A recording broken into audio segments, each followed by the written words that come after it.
Selamat malam semuanya. Assalamualaikum warahmatullahi wabarakatuh. Apa kabar? Ini saya aja apa ada yang lain? Boleh dong dibantu dijawab. Apa kabar semuanya? Baik, alhamdulillah. Alhamdulillah baik. Terima kasih yang sudah menjawab. Teman-teman yang lain apa kabar? Baik, Kak. Baiklah, terima kasih ya sudah Baik, Kak. merespon.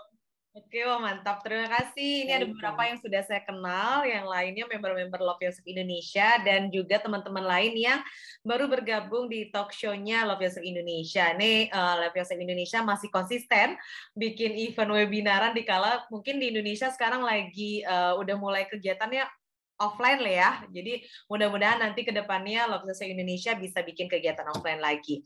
Oke, teman-teman, di malam minggu ini di saya lagi hujan, tapi saya nggak tahu, tadi saya bicara sama narasumber Mbak Nike, katanya di Surabaya lagi hujan juga. Kayaknya sama ya, kita udah masuk musim dingin gitu. Jadi selamat datang semuanya, terima kasih karena sudah hadir di talk show-nya Love Yourself Indonesia yang berjudul tentang Ajari Aku Mencintai Diriku Sendiri Lagi. Ini ada kata lagi gitu, jadi mungkin sekarang nih cukup banyak yang ikut karena banyak yang banyak yang udah mulai lupa sama dirinya, banyak yang mulai nggak cinta lagi sama dirinya. Malam hari ini kita akan ngomongin tentang cinta-cintaan, tapi bukan cinta-cintaan sama lawan jenis, tapi kita cinta-cintaan dulu nih sama dirinya sendiri. Karena mungkin selama ini kita sering banget merhatiin banyak orang gitu, tapi kita lupa untuk merhatiin diri kita sendiri gitu ya.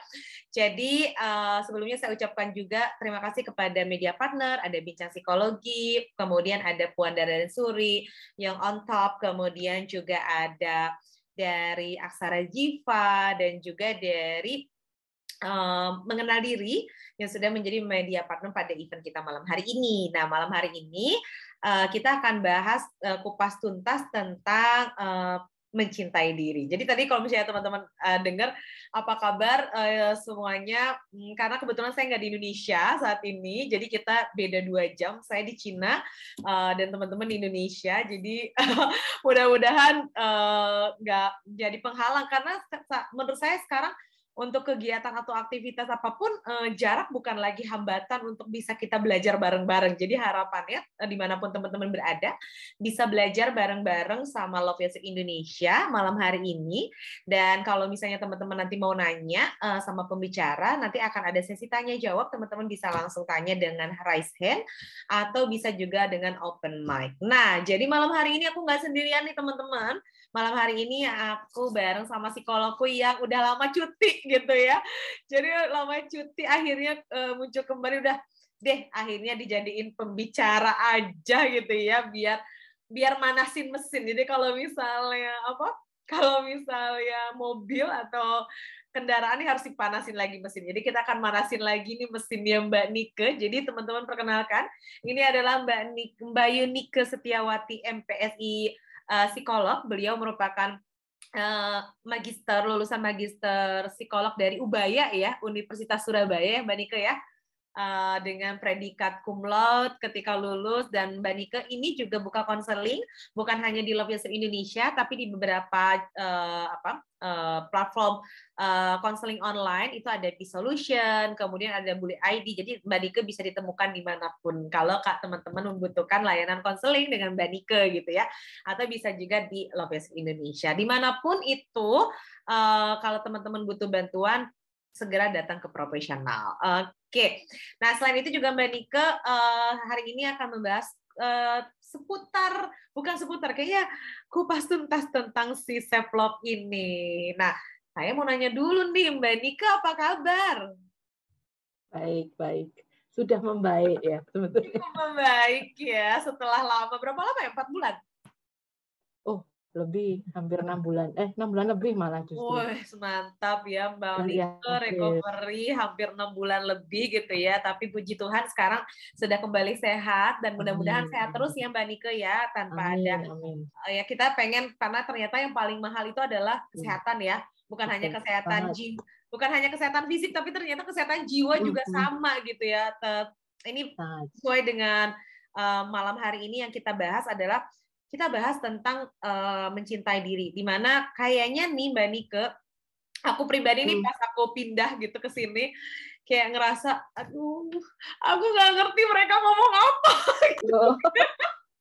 Kayak stres gitu ya, satu stres, terus yang kedua karena aku muslim jadi aku agak sulit cari makanan halal gitu, terus gitu kayak tempat ibadah juga cukup agak sulit. Nah, terus teman belajar juga, teman sekolah juga sama gitu, kayak aduh mereka ngomong apa, profesor aku ngomong apa gitu, kayak karena mayoritas memang pada nggak bisa bahasa Inggris gitu, jadi kayak kadang ngomongin sebenarnya aku nge-push nih diri aku nih Mbak Nike, karena di sini sekolahnya kita dari pagi bisa sampai malam banget gitu ya, every day gitu, dari Senin sampai Minggu tuh kayak kuliah aja terus pusing gitu. Jadi kayak aku mikir gitu, aku tuh cinta nggak ya sama diri aku sendiri gitu. Kayaknya aku nge-push, nge-pressure diri aku banget gitu ya. Mungkin teman-teman punya kondisi yang sama gitu, yang asalnya offline, yang asalnya online kemudian offline.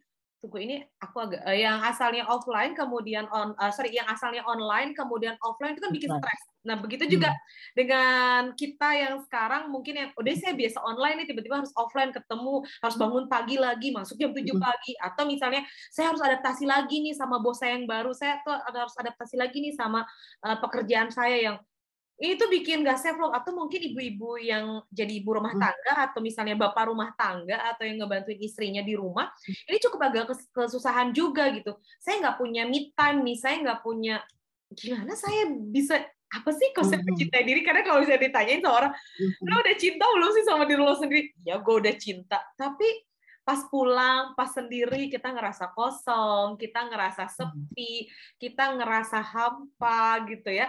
Itu tuh spoiler dulu dong Mbak Nike, ini tuh salah satu cinta nggak ya sama dirinya sendiri, kira-kira menurut Mbak Nike? Iya, terima kasih banyak Teh pada sharing-sharing ya. Memang segala peristiwa dalam hidup kita tuh bisa jadi tantangan atau itu sesuatu yang yang menyenangkan gitu ya buat kita, termasuk adaptasi ya. Sekarang kan PR-nya Teh Sifat, kalau tadi Teh Sifat cerita tuh adaptasi.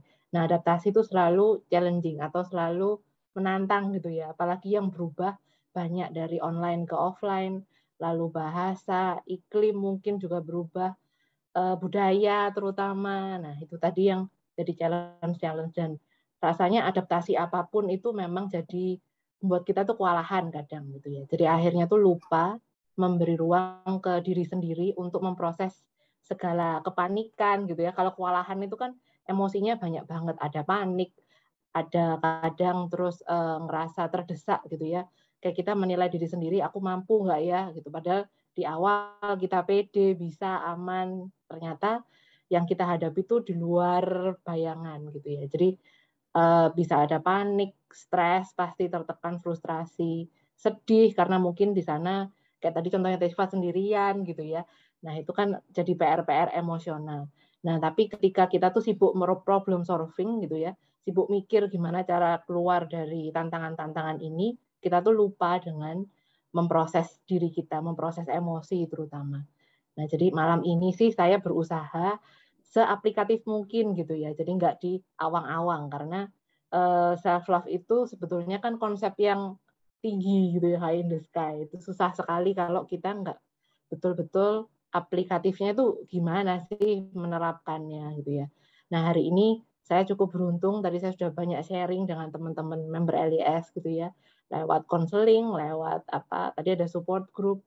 Jadi saya dapat pengalaman teman-teman yang lebih kaya, termasuk dari pengalaman yang Teh Sifat. Nah, semoga malam ini kita bisa ngobrol-ngobrol, tanya jawab dari teman-teman, menanggapi nanti materinya gimana gitu ya. Silakan bertanya yang banyak, jadi kita bisa saling belajar. Nah, semoga nanti jadi bekal yang baik gitu ya, menghadapi challenge-challenge.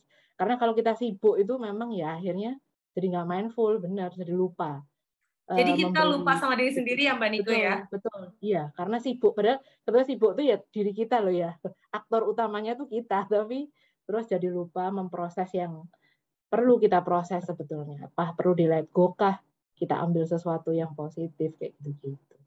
Wah, ini udah dapat spoilernya ya nih ya. Mantap.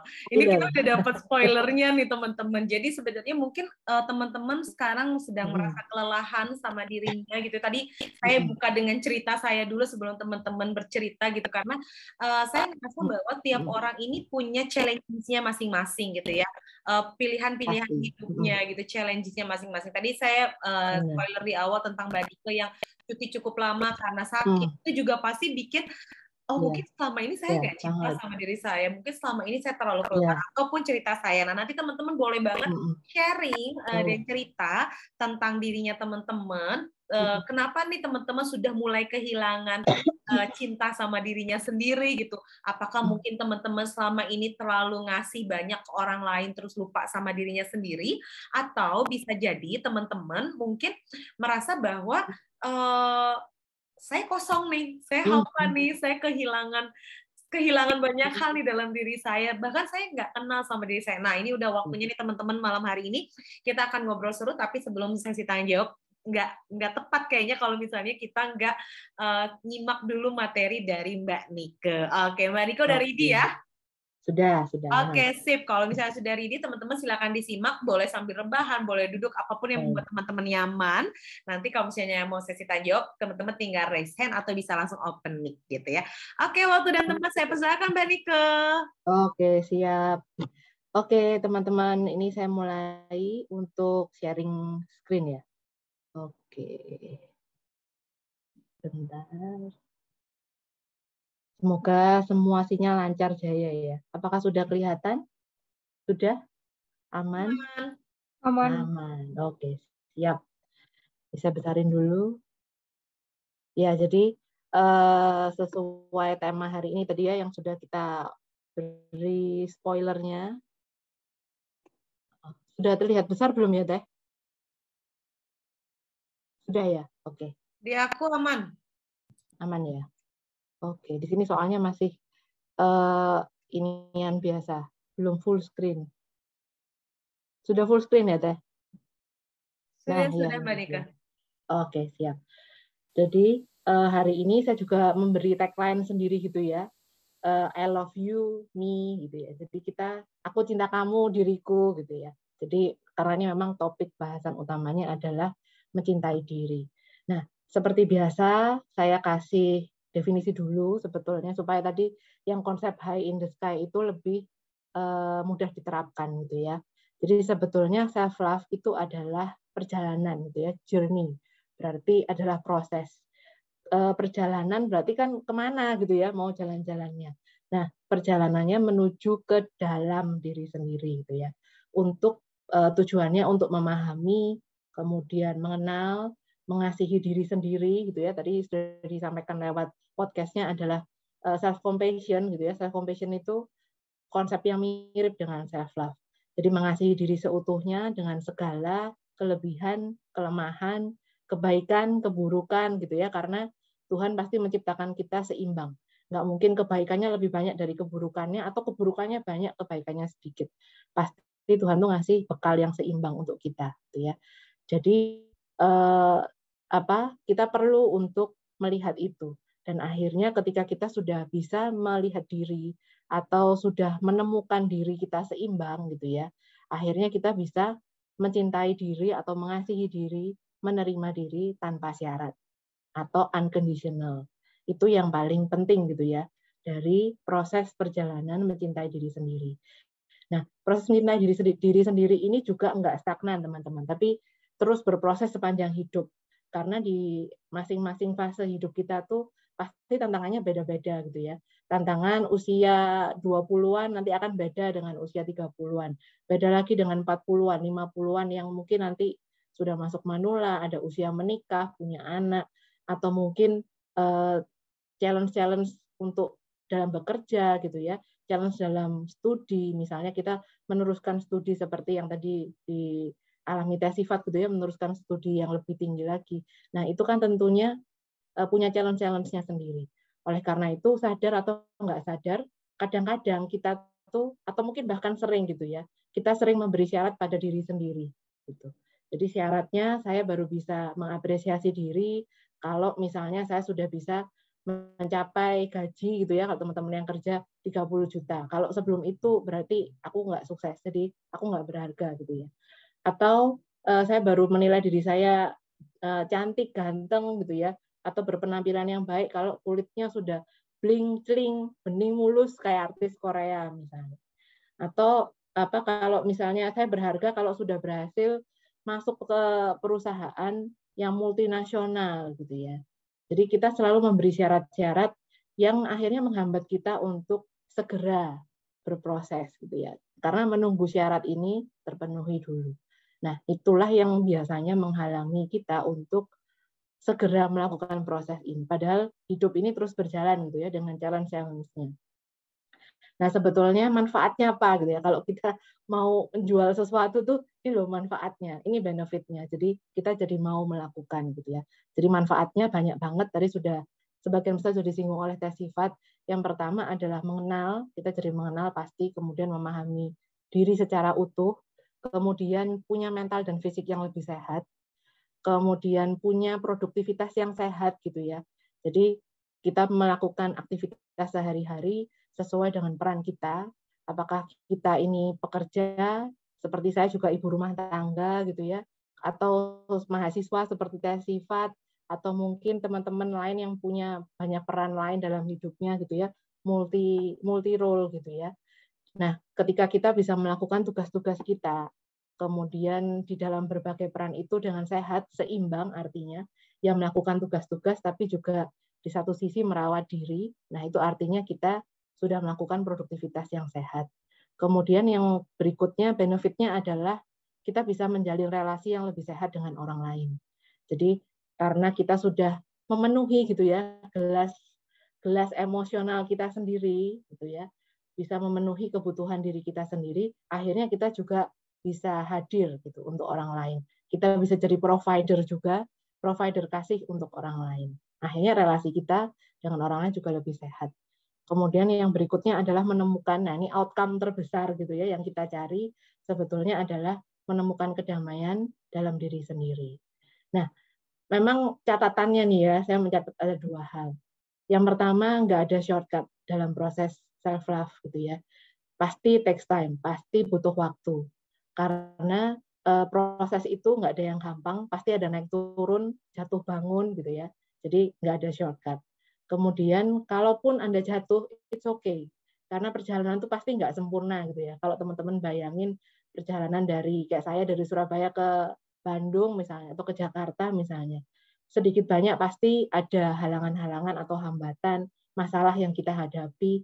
Kadang kita juga jatuh gitu ya, lelah dengan diri sendiri, it's okay. Itu bagian dari perjalanan itu. Kita juga manusia, pasti ada apa?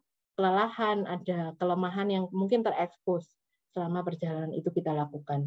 Nggak apa-apa, kita selalu punya pilihan untuk bangkit gitu ya. Ambil napas panjang gitu ya, ambil jeda, lalu bangkit dari keterpurukan itu. Dan dust off gitu ya, bersihkan diri dari debu-debu kalau memang kita jatuhnya lumayan blek, lumayan keras gitu ya, dan bisa memulai perjalanan lagi. Itu self love, iya, itu self love. Ketika kita memilih untuk bangkit, itu artinya kita juga memberi kesempatan pada diri kita untuk bertumbuh dari keterpurukan itu, gitu ya. Nah, sebelum saya membahas yang ini, saya juga apa ya, mencoba gitu ya teman-teman, sepanjang kita melakukan, sepanjang nanti saya juga mempresentasikan sepanjang proses ini, coba tanyakan ke diri teman-teman, apakah hidup kita sekarang ini sudah betul-betul pilihan kita gitu ya. Apakah hidup kita tuh by design oleh kita sendiri, pilihan-pilihan kita, atau mungkin didesain oleh orang lain, atau didesain oleh standar-standar orang lain dalam hidup kita ya, misalnya orang tua kah, atau mungkin sahabat. Nah, itu kita juga perlu cek gitu ya, supaya itu membuat kita nanti bisa memantapkan diri untuk melalui proses ini. Karena proses mencintai diri sendiri itu memang betul perlu niat. Nah, niat itu tadi yang kita perlu bulatkan gitu ya. Kita perlu yakini apakah kita mau melakukan proses ini dengan kebulatan tekad itu tadi. Itu. Kalau kita masih merasa terpaksa atau merasa terbeban dengan pilihan-pilihan hidup kita yang ditentukan oleh orang lain, itu tentunya akan jadi penghambat besar dalam hidup kita nantinya, gitu ya, atau dalam proses ini untuk mencari self love ini tadi. Kemudian pilar dari self love itu secara teoretik memang ada 4. Nah, nanti coba kalau mau ngecek gitu ya, aku tuh sudah melakukan self love belum? Coba cek dari 4 hal ini ya.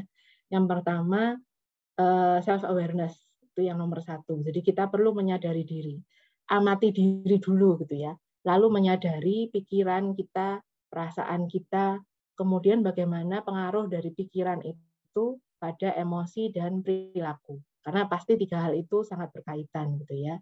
Dan kalau kita sudah mengamati, jangan terus ditinggal gitu aja gitu ya. Terus ya wes sudah ngerti apa yang membuat aku bete misalnya hari ini. Pikiran-pikiran apa yang muncul ketika aku bete dan perilakuku misalnya jadi senggol bacok gitu ya sama orang lain misalnya. Nah, ketika kita mengamati diri sendiri seperti itu, coba dicatat dalam jurnal. Karena itu nanti bisa jadi feedback gitu ya buat diri sendiri. Oh, ternyata di situasi ini yang jadi trigger saya. Akhirnya saya jadi punya pikiran seperti ini, punya emosi seperti ini, perilaku saya jadi seperti ini. Nah, akhirnya ketika itu terkumpul beberapa catatan, kita bisa menganalisis nantinya. Oh, ternyata sama ya, senada, ada polanya misalnya. Apalagi nanti kalau teman-teman dibantu peer counselor, dibantu psikolog, catatan itu sangat berharga. Karena nanti bisa bisa pola-pola itu nanti bisa di breakdown, bisa jadikan batu pijakan untuk pemulihan itu ya. Kemudian berikutnya pilar yang kedua adalah self worth. Nah, self worth ini kalau di Indonesia kan menurut saya bukan keberhargaan ya, tapi lebih kepantasan, kelayakan diri. Nah, kelayakan diri itu artinya adalah keyakinan gitu ya. Kita yakin bahwa kita berharga, terlepas dari status sosial kita gitu ya, terlepas dari achievement atau pencapaian kita, terlepas dari kita tuh sudah menikah atau belum, dari relasi kita dengan orang lain punya teman atau enggak. Jadi intinya kita nggak perlu syarat untuk mencintai diri sendiri. Eksistensi kita itu memang layak ada gitu ya. Itu adalah self worth atau kelayakan diri atau kepantasan diri. Nah, self worth ini kenapa penting? Karena bisa mempengaruhi pilar berikutnya yaitu self esteem. Nah, self esteem inilah harga diri gitu ya. Jadi keberhargaan diri itu memang sebetulnya itu juga dari hasil evaluasi diri kita. Kan kita tuh manusia ya, nggak mungkin hidup sendiri gitu. Ada teman-teman, ada orang lain di sekitar kita yang mereka juga berproses dan punya banyak hal lainnya. Dan sebagai manusia, secara natural atau secara alami, kita membandingkan diri dengan mereka. Nah, tapi kalau kita nggak punya self-worth, atau kita ngerasa nggak layak gitu ya, nggak punya self-worth yang sehat, nggak punya kelayakan diri yang sehat, maka self-esteem-nya ini yang berbahaya, yang nanti bisa crumbling dan pasti negatif hasilnya. Nah, itulah kenapa kalau mau membangun self-esteem yang baik, mau punya harga diri yang baik, yang harus dibangun dulu adalah self-worth-nya. Kita harus merasa yakin dulu bahwa kita pantas mencintai diri sendiri tanpa syarat. Bahwa eksistensi kita tuh layak dan pantas ada di dunia ini. Nah, itu dulu yang harus diyakini. Nanti baru self esteem-nya bisa jadi lebih positif gitu ya. Jadi nggak sampai crumbling down dan jadi jadi mensabotase banyak hal lain dalam diri kita gitu. Nah, yang terakhir, pilar yang terakhir adalah self care atau merawat diri gitu ya. Jadi self care itu adalah aksi. Jadi nggak cuma sekedar pikiran, nggak cuma sekedar kehendak aja, tapi adalah aksi untuk memelihara kesejahteraan diri, baik secara fisik maupun mental. Jadi kan manusia itu juga perlu beristirahat gitu ya, perlu merilekskan diri, perlu ketenangan juga. Jadi itulah yang nanti akan jadi balancing atau jadi penyeimbang dari kesibukan kita yang mungkin sekarang ini sudah mulai on lagi, gitu ya teman-teman. Jadi kita juga perlu memperhatikan kesejahteraan fisik dan emosional. Nah, ketika kita melakukan 4 hal ini gitu ya, coba cek gitu, sudah punya kesadaran diri belum? Atau kita sudah pernah meluangkan waktu untuk ngecek diri sendiri atau belum? Sudah dicatat atau belum gitu ya? kemudian punya keyakinan diri nggak kalau berharga, atau kita masih punya banyak syarat tadi. Nah, kemudian kalau sudah punya itu berarti kemungkinan besar nanti ketika kita sharing gitu ya, self esteem-nya biasanya juga lebih kokoh. Tidak mudah untuk menilai diri secara negatif, tapi lebih berimbang penilaiannya. Oke, itu pilar-pilarnya ya. Nah, sekarang kalau tadi kita umpamakannya adalah perjalanan, berarti kita butuh persiapan gitu ya. Butuh hal-hal yang harus di-packing. Nah, apa aja yang harus dipersiapkan atau yang harus kita packing? Ada beberapa hal, ada 6 hal di sini saya cantumkan. Yang pertama dan utama itu adalah bersikap terbuka.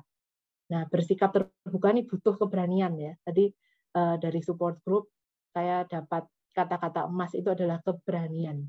Jadi bersikap terbuka itu nggak gampang karena kita berarti harus menerima hal-hal baru gitu ya.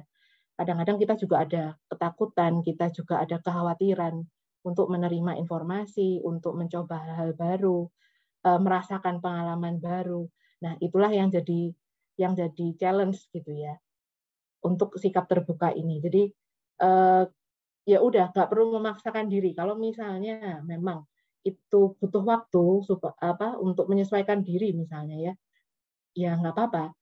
Ya dinikmatin prosesnya untuk bisa menyesuaikan diri dengan hal-hal yang baru tadi.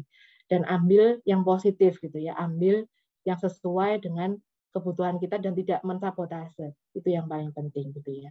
Jadi dalam proses perjalanan ini kita sangat butuh sikap terbuka. Kemudian yang berikutnya adalah buku tulis gitu ya. Nah, ini benda. Siapkan catatan. Nggak harus wah yang bersampul kulit, yang keren, yang estetik gitu ya, nggak harus, apapun bisa untuk dipakai menulis karena intinya adalah kita punya catatan dalam perjalanan ini. Jadi terdokumentasikan gitu ya. Ada fotonya kalau perlu mungkin. Nah, itu akan membantu nanti untuk kita menganalisis diri sendiri dengan cara yang pas gitu ya. Jadi nggak overthinking, sesuai dengan realita yang kita hadapi. Kemudian berikutnya cari support. Kalau misalnya memang teman-teman bisa menemukan teman seperjalanan gitu ya, atau teman seperjuangan dalam proses ini, itu tentunya akan lebih baik. Jadi ada orang yang diajak berbagi dalam proses ini tentunya akan menyemangati kita untuk terus melangkah maju gitu ya. Tapi kalau sekarang memang belum ada orang yang kita percaya untuk jadi teman seperjuangan, it's okay, nggak apa-apa. Yang penting buka diri. Nah, balik lagi tadi ya ke sikap terbuka. Buka diri, jangan menarik diri dari pergaulan, coba kenali orang-orang di sekitar Anda gitu ya. Siapa tahu nanti dalam prosesnya, dalam perjalanannya, Anda menemukan orang yang tepat untuk menjadi teman seperjuangan atau teman seperjalanan gitu ya. Kemudian berikutnya adalah komitmen. Nah, komitmen ini tadi niat itu tadi ya. Bulatkan niat, bulatkan tekad. Jadi berikan diri Anda 100% dalam proses perjalanan ini. Jadi jangan agak ragu, kok ya khawatir gitu ya. Nah, itu artinya mungkin masih ada hambatan-hambatan untuk jadi 100% committed dalam proses ini. Jadi bulatkan niat untuk berproses atau melakukan perjalanan self love ini. Kemudian berikutnya, kenapa kok komitmen itu penting? Nah, ini kaitannya sama dua hal ini gitu ya.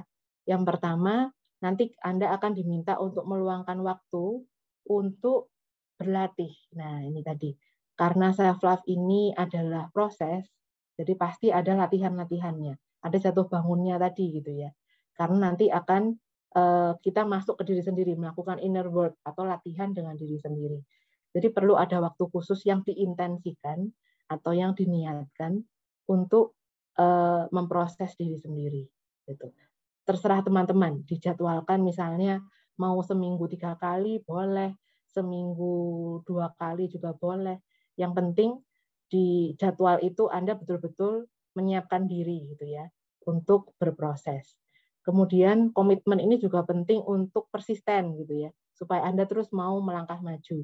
Meskipun nanti akan ada hari-hari yang membuat Anda tuh jadi males gitu ya mungkin ya, karena manusia kan pasti fluktuatif emosinya atau kesehatan fisiknya. Anda mungkin ngerasa nggak enak badan, nah itu pasti nanti ngaruh ke emosi gitu ya. Nah, saat hari-hari itu terjadi, Anda perlu menguatkan diri untuk terus mau melangkah maju, untuk terus mau berproses. Kalau misalnya memang butuh istirahat, nggak apa-apa, kasih dirinya jeda gitu ya.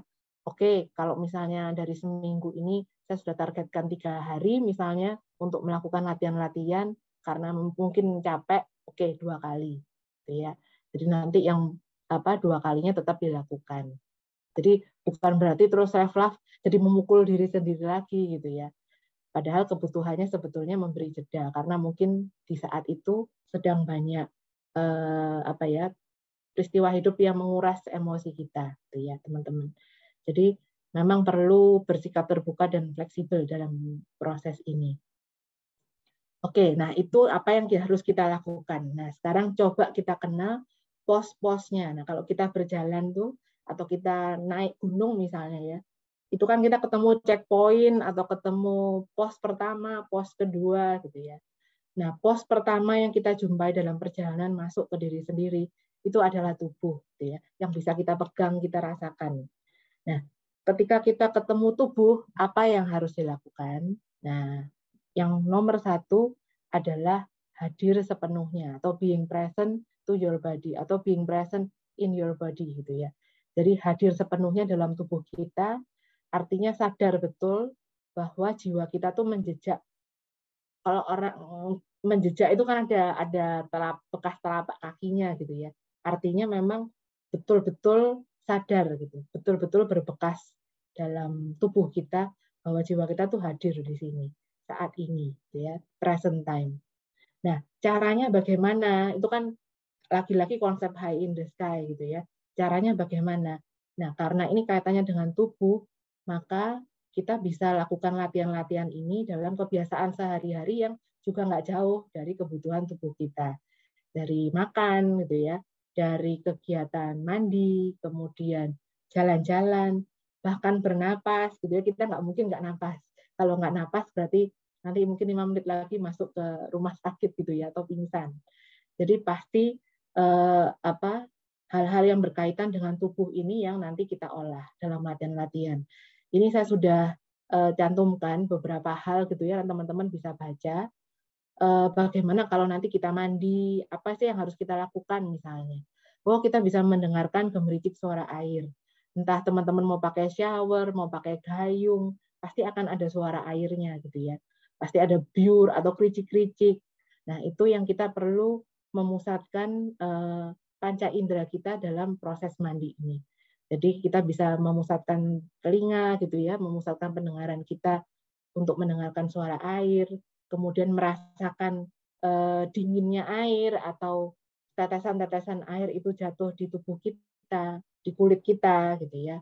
Kemudian melihat busa-busa yang mungkin muncul dari sabun yang tadi sudah digosokkan ke badan, mencium bau wanginya. Nah, itu semua akan membuat kita juga calm down akhirnya.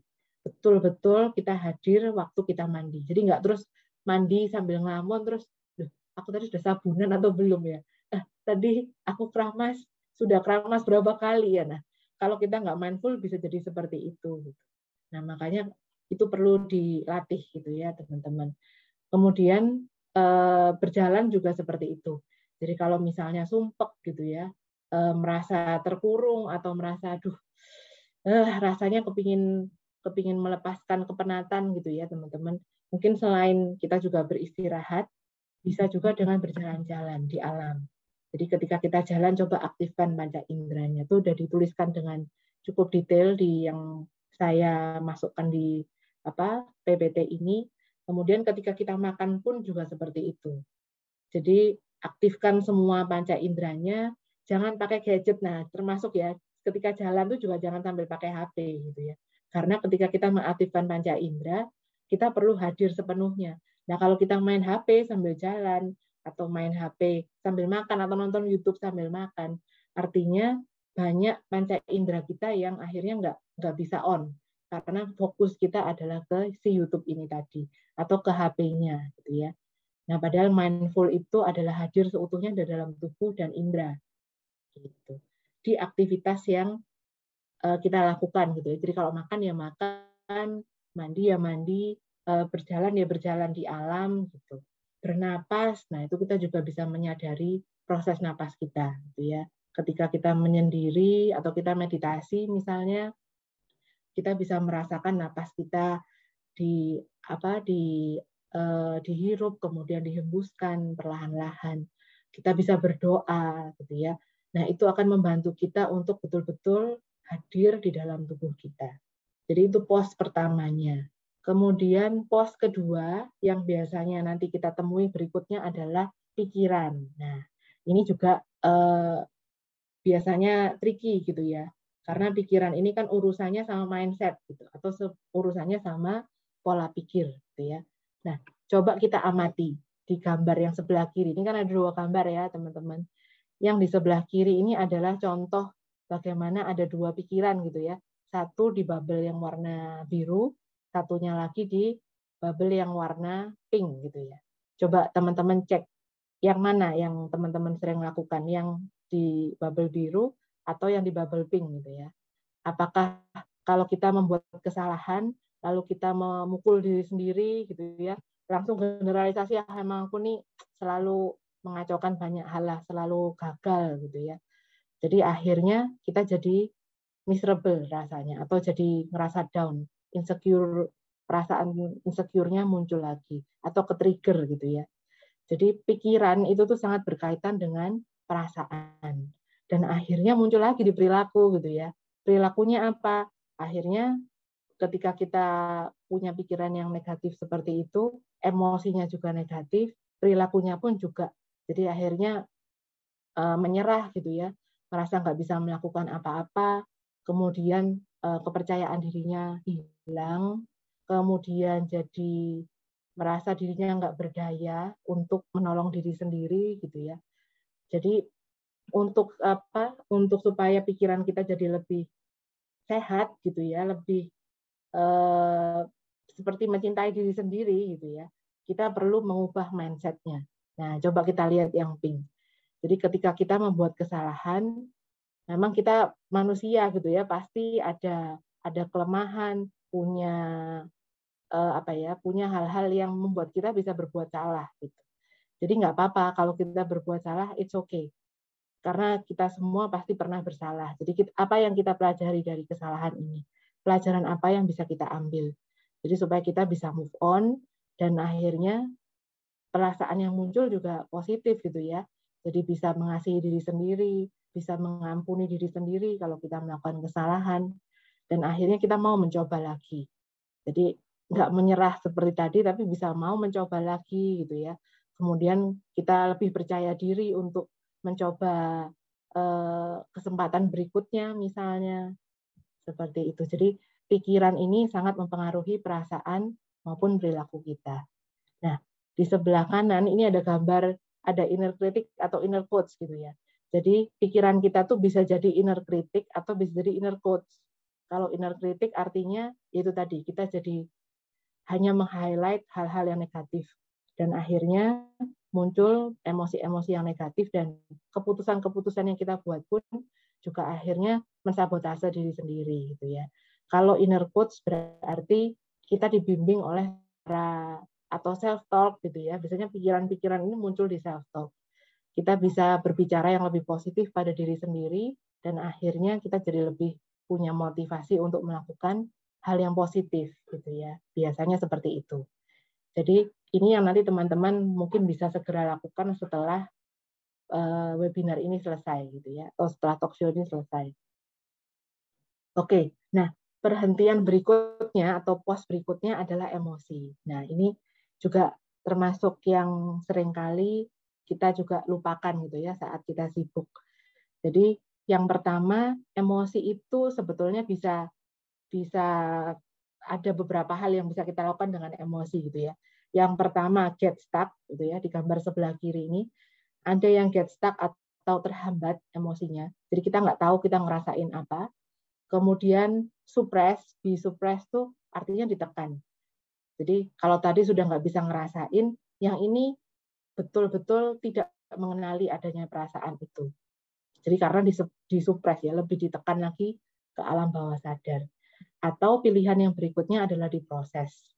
Jadi kita ngangkat emosi-emosi dalam tubuh, dalam diri kita gitu ya, dikenali emosinya, disapa emosinya, baik itu emosi yang menyenangkan ataupun nggak menyenangkan gitu ya. Jadi seperti di contoh yang ada di gambar ini, disapa gitu. Oh, hello anxiety gitu ya. Atau hai rasa kecemasanku, kamu lagi muncul ya sekarang.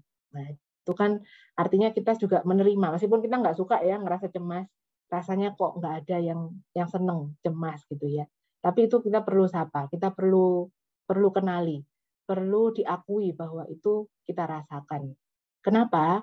Supaya kita bisa menganalisis kenapa kok kita ngerasa cemas gitu ya. Di proses berikutnya coba dicek kenapa kok kita ke-trigger, apa yang membuat kita tuh jadi cemas. Apakah ada situasi yang mengingatkan kita sama pengalaman di masa lalu misalnya yang buat kita cemas, atau mungkin ada perilaku orang lain yang men-trigger kita gitu ya. Nah, itu sangat penting nanti supaya bisa diproses gitu ya. Kemudian yang ketiga adalah let go. Jadi saat kita sudah menyadari, sudah memproses, sudah memahami kenapa kok itu muncul, kita berarti punya pilihan berikutnya yaitu melepas. Nah, ini yang paling challenging di antara 3 proses yang tadi ya. Kenapa? Karena kadang kita punya keyakinan bahwa emosi ini stuck dalam diri kita gitu ya. Kita nggak mau mencoba melepas. Nah, padahal sebetulnya bisa dilepas, bisa. Caranya adalah, nah ini sudah disebutkan juga gitu ya.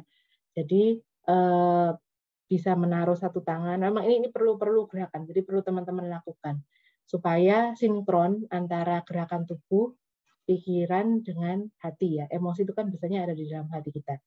Jadi coba tempatkan satu tangan di dada, satunya di perut gitu ya. Kemudian ambil napas panjang. Nah, ini latihan mindfulness yang tadi dilakukan akan sangat berguna gitu ya.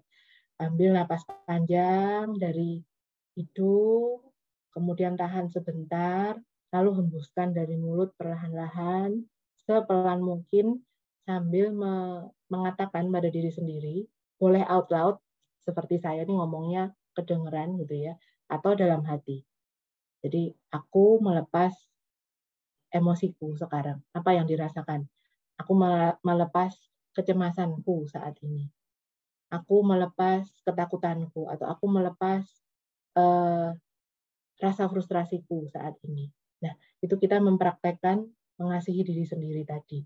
Jadi kita sudah mengakui, kita merasa seperti itu dan kita mau melepasnya.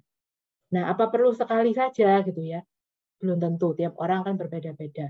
Tergantung juga intensitas emosinya. Kalau memang itu emosinya intens sekali, mungkin perlu beberapa kali proses seperti ini gitu ya. Jadi akhirnya bisa betul-betul let go. Nah, kenapa itu perlu kita lakukan? Karena emosi itu juga punya tujuan, teman-teman. Jadi Tuhan itu memberikan kita emosi dengan tujuannya masing-masing. Nah, teman-teman bisa lihat di sebelah kanan gitu ya. Jadi kalau memang perasaan atau emosi itu bisa bicara, pasti mereka ngomong sama teman-teman gitu ya. Jadi di sini ada kesedihan, ada kesepian, ada rasa malu. Kalau kita merasa tertolak itu berarti apa yang dibutuhkan, gitu. Teman-teman bisa baca. Jadi yang pertama, sadness atau kesedihan mungkin memberitahu kita supaya kita bisa menangis, gitu ya. Kadang kesedihan itu perlu diselesaikan juga dengan menangis. It's okay, nggak masalah gitu ya. Mau laki-laki menangis tuh nggak ada problem dengan gender sebetulnya. Karena itu juga manusiawi sekali ya. Tuhan menyediakan air mata nggak hanya untuk perempuan, tapi juga untuk laki-laki. Kemudian loneliness atau kesepian berarti mungkin kita butuh koneksi gitu ya untuk supaya kita bisa pulih dari kesepian. Kalau rasa malu atau shame dengan kegagalan gitu ya, atau kita melakukan sesuatu yang salah misalnya, berarti kita perlu self compassion atau mengasihi diri sendiri, perlu mengapresiasi diri sendiri juga gitu ya, atau perlu memberi maaf pada diri sendiri. Itu juga bentuk kasih pada diri kita, gitu ya. Kemudian resentment atau kita mungkin benci banget sama situasi ini, gitu ya, atau benci banget sama orang tertentu atau sama hal-hal lain yang kita nggak suka gitu misalnya ya. Berarti mungkin kita perlu untuk memaafkan atau melepaskan itu. Kemudian emptiness atau rasa kosong, gitu ya, itu mungkin perlu diisi dengan hal-hal yang kreatif, coba hal-hal baru. Kemudian kalau suka art, pilih art yang paling disenengin apa dan itu dilakukan sebagai hobi misalnya. Kemudian kalau kita marah berarti mungkin ada problem dengan boundaries gitu ya, dengan batasan. Jadi akhirnya kita juga bisa asertif menyampaikan gitu ya, apa yang jadi keberatan-keberatan kita. Kemudian anxiety atau kecemasan itu artinya mungkin kita butuh jeda gitu ya, butuh waktu untuk memproses rasa kecemasan itu dan untuk napas gitu ya, karena mungkin kita kewalahan. Kemudian stres juga begitu atau ngerasa tertekan, mungkin kita perlu menurunkan kecepatan gitu ya. Kalau biasanya kita yang cepat maunya instan gitu misalnya. Nah, ini kita perlu menurunkan pacing atau menurunkan kecepatan. Jadi take it one step at a time gitu ya. Nggak apa-apa pelan-pelan tapi bisa dikerjakan, atau nggak apa-apa pelan-pelan tapi ada progresnya. Meskipun progresnya mungkin kecil gitu ya, tapi tetap progress is still progress gitu. Oke, jadi untuk awal perjalanan kita untuk memulai mencintai diri memang nanti akan ketemu 3 pos ini tadi ya, di tubuh, di pikiran maupun di emosi. Nah, nanti kalau sudah mulai diproses, pasti nanti hasilnya atau perjalanannya lebih lancar gitu ya teman-teman, karena teman-teman sudah punya itinerary-nya gitu ya, harus kemana arahnya, apa yang harus dilakukan gitu. Ini adalah slide terakhir. Terima kasih sudah mau mendengarkan penyampaian materi saya. Habis ini akan ada Q&A. Oke. Terima kasih teman-teman semua. Waduh, mantap banget nih Mbak Nikre. Tadi aku nyimak sampai, benar juga nih tentang self love ya.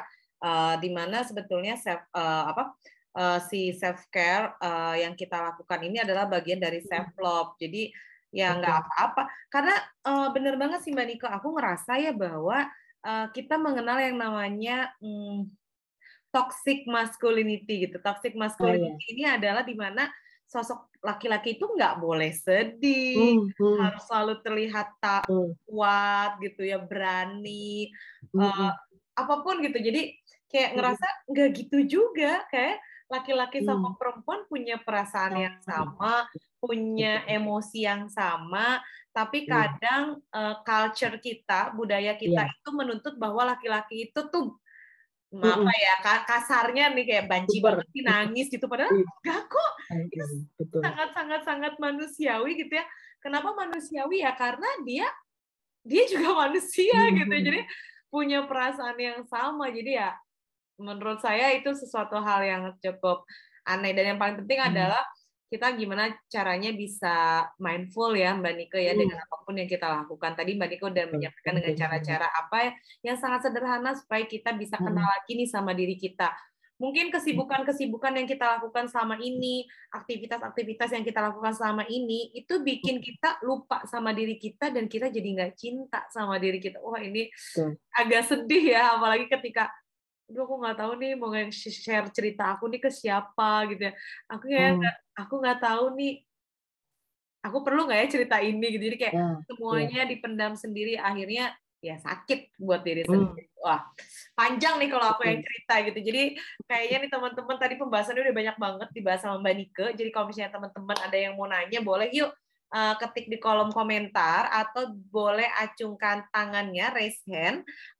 Nanti kita akan bacakan untuk pertanyaannya. Dan teman-teman juga boleh open mic. Kalau misalnya teman-teman saya nggak pede deh kalau misalnya open cam, boleh banget. Yuk, ada yang mau ditanyain nggak kira-kira teman-teman? Ada Mbak Azila, Mbak Alifa, Mbak Amalia. Aku absen nih. Mbak Barwati, Mas Andreas, Mbak Anissa, terus Mbak Ayati, Mbak Cahmawati, Mbak Dita, halo. long time no see nih sama Mbak Nita.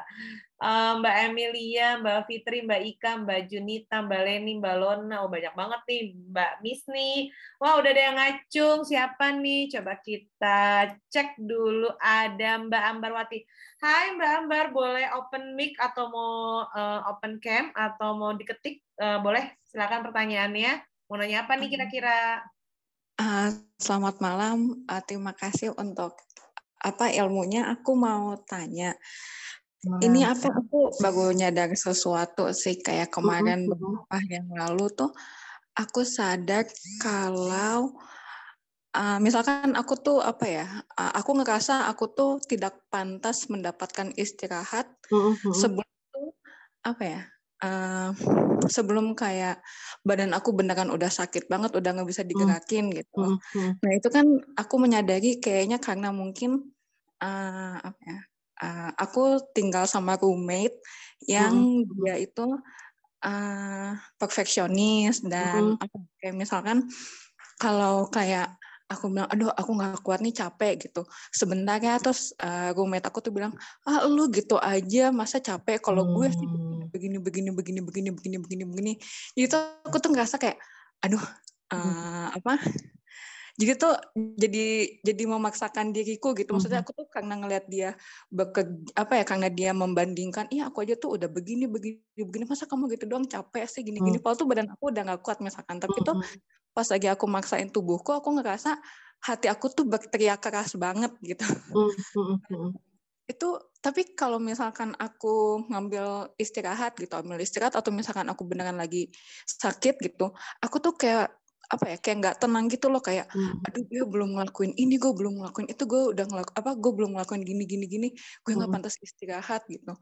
Nah kemarin tuh aku baru sadar gitu, aduh ternyata aku tuh aku rasa itu aku masih belum mencintai diriku sendiri sih gitu. Dan nah itu tuh untuk menghadapinya gimana ya, kayak biar kayak aku sadar gitu kalau kayak aku tuh berharga, maksudnya bukan berharga, aku berharga juga sih, maksudnya aku layak mendapatkan istirahat kalau emang aku ngerasa nggak kuat gitu. Tapi kadang-kadang tuh karena ucapan roommate aku yang begitu gitu, itu tuh jadi buat nggak nyaman gitu. Itu menghadapinya gimana ya, Kak? Itu aja. Terima kasih.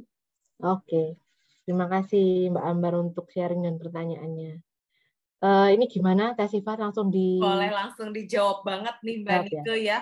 Ngomong-ngomongin tentang roommate, emang Kak gimana ya gitu, jadi kayak ya susah-susah gampang gitu ya. Jadi emang apalagi ngadepin orang yang beda gitu ya. Jadi ini cukup agak complicated juga. Boleh nih langsung Mbak Nike, jawabannya apa nih kira-kira buat pertanyaan Mbak Ambar? Oke, siap. Mbak Ambar memang kasusnya sangat ini ya, apa yang dialami itu sangat berkaitan banget sama bahasan kita hari ini gitu ya. Dan saya paham kenapa kok Mbak Ambar jadi ngerasa gelisah gitu ya, jadi nggak bisa tenang untuk beristirahat karena apa yang Mbak Ambar rasakan tidak divalidasi, tapi justru dimentahkan ya istilahnya itu. Jadi seperti seolah-olah kok kamu nggak kayak aku sih gitu. Padahal mungkin Mbak Ambar dan roommate-nya ya orang yang berbeda, pasti punya kelebihan dan kelemahan yang berbeda juga gitu ya. Jadi nggak bisa dibandingkan, nggak bisa disama-samakan gitu ya. Jadi supaya kita yang pertama tadi gimana sih caranya supaya masalah ini selesai, yang nomor satu itu bisa dimulai dari diri sendiri. Jadi kita perlu bisa membedakan gitu ya, apa yang dalam kontrol kita, apa yang di luar kontrol kita gitu ya. Kita nggak bisa ngontrol apa yang diucapkan orang lain memang. Kita nggak bisa juga menyuruh orang lain untuk mengucapkan hal yang ingin kita dengar, itu nggak bisa. Tapi kita bisa mengubah respon kita menghadapi ini gitu ya, Mbak Ambar. Jadi yang nomor satu, Mbak Ambar perlu meyakinkan ke diri sendiri bahwa Mbak Ambar berharga. Betul tadi yang Mbak Ambar simpulkan, aku perlu ngerasa berharga. Aku patut untuk memelihara diri gitu ya. Karena kalau kita berharga pasti kita jaga kan ya. Nggak mungkin kalau itu buat kita berharga terus dibuang-buang gitu atau nggak dipelihara atau kita memperlakukan seenaknya. Pasti perlu dijaga. Nah, salah satu cara menjaga tadi di 4 pilar tadi ya, self care itu juga penting gitu Mbak Ambar. Dan itu yang nomor satu. Kemudian yang nomor dua, bagaimana ngerespon temannya gitu berarti ya pertanyaannya. Nah, ngerespon teman yang seperti ini memang gampang-gampang susah tadi ya, seperti yang tadi Mbak sampaikan, karena kemungkinan besar dia sering banget bertemu sama kita gitu ya, di dalam ruang yang sama gitu. Nah, kalau memang dia mulai mengeluarkan kata-kata seperti itu lagi gitu ya, dan itu men-trigger Mbak Ambar jadi gelisah gitu ya, mau istirahat jadi nggak bisa tenang, atau bahkan memukul diri sendiri, kenapa aku nggak bisa seperti dia. Nah, Mbak Ambar perlu asertif. Nah, ini tadi. Jadi perlu mempunyai batasan gitu ya. Salah satu cara self care di kesehatan psikologis atau kesehatan mental kita itu ya, kita perlu punya pagar. Jadi pagar ini adalah batasan kita dengan orang lain. Jadi kita perlu menyampaikan ke dia kalau memang kita ya perlu istirahat gitu ya. Makanya batasan ini perlu dibuat dulu oleh Mbak Ambar, karena yang bisa membuat batasan adalah diri kita gitu ya. Coba Mbak Ambar buat batasan ke diri sendiri, oke, aku kerja dari jam berapa sampai jam berapa misalnya. Atau misalnya sudah tiap 2 atau 3 jam bekerja, saya perlu istirahat berapa menit. Jadi itu didefinisikan yang jelas gitu ya. Jadi jangan terus aku dari kerja dari pagi sampai malam loh, jam berapa. Nah, itu perlu untuk disebutkan juga dalam membentuk batasan. Kemudian ketika Mbak Ambar sudah yakin dengan batasan itu ya, sudah srek dengan itu perlu dikomunikasikan ke temannya. Jadi kalau dia sudah mulai mengomentari, Mbak Ambar perlu menyampaikan, aduh sorry ya, tolong jangan menyampaikan kata-kata seperti itu membuat aku jadi ngedown. Aku istirahat itu juga karena aku perlu gitu ya, bukan karena aku malas misalnya. Jadi tolong jangan katakan itu lagi. Gitu. Nah, itu memang perlu keberanian ya Mbak Ambar. Itu kan kita mencoba hal baru ya. Tadi kan salah satu hal yang harus kita siapkan itu adalah bersikap terbuka. Nah, bersikap terbuka itu mencoba hal yang kita nggak pernah lakukan sebelumnya. Kalau mungkin selama ini Mbak Ambar menerima atau mungkin diem gitu ya, menanggapi omongannya dia. Nah, sekarang perlu speak up gitu ya. Perlu menunjukkan respon yang berbeda. Dan itu perlu keberanian memang. Jadi, coba disampaikan, nggak perlu marah mungkin ya, dengan baik-baik bahwa tolong jangan katakan itu lagi, kasih kesempatan aku istirahat, aku beda sama kamu. Nggak apa-apa, kamu mau terus seperti itu, it's okay, nggak problem gitu ya. Aku nggak bermasalah dengan itu. Tapi aku perlu istirahat. Nah, nanti coba dilihat responnya dia bagaimana. Kalau memang responnya dia jadi diam gitu ya dan tidak melakukan itu lagi, oh ya selamat berarti. Maksudnya sudah itu dia sudah paham bahwa Mbak Ambar nggak suka diperlakukan seperti itu.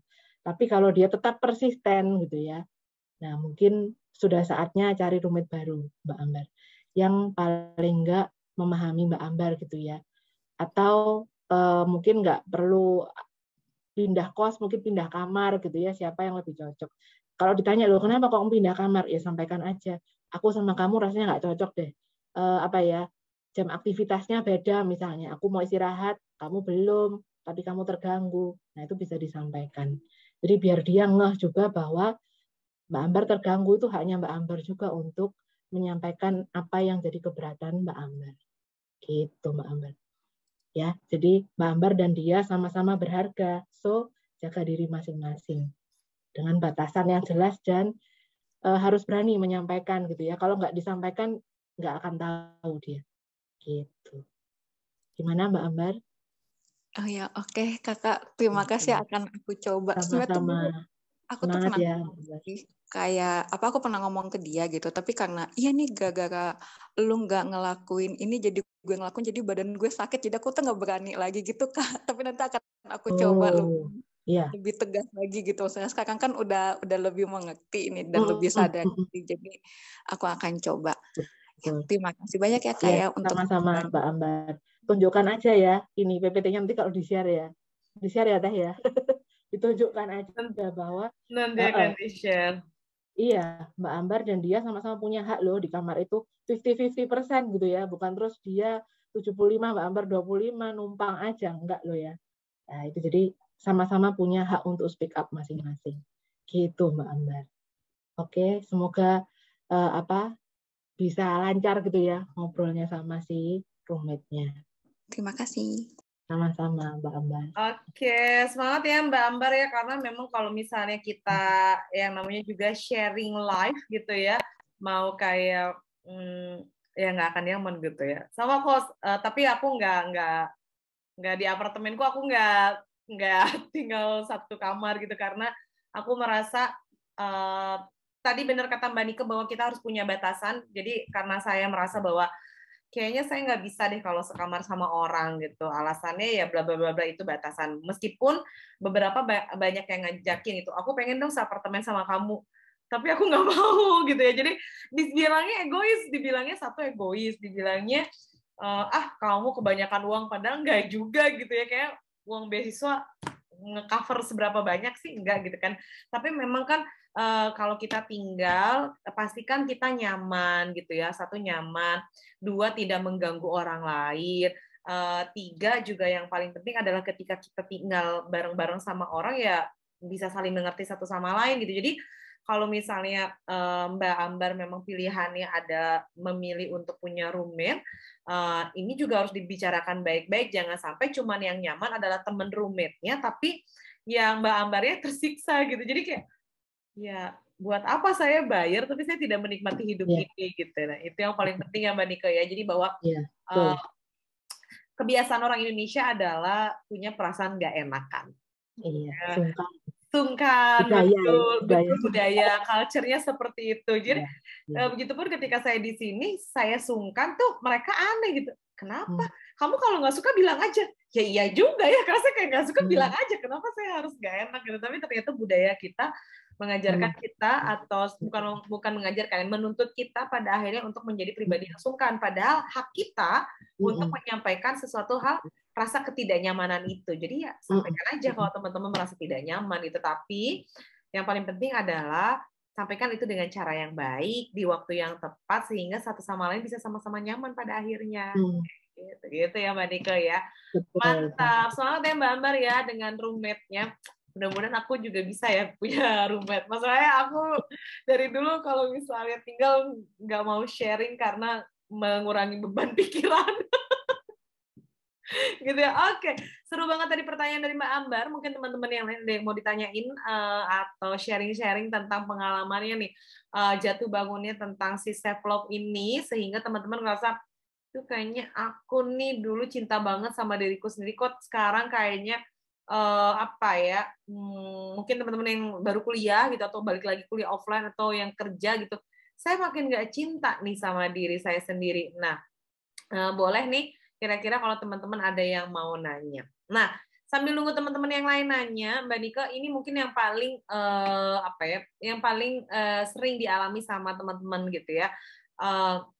Kondisinya adalah kayak gini nih Mbak Nike, misalnya budaya kita kan menuntut kita tuh menjadi sosok yang sungkan gitu.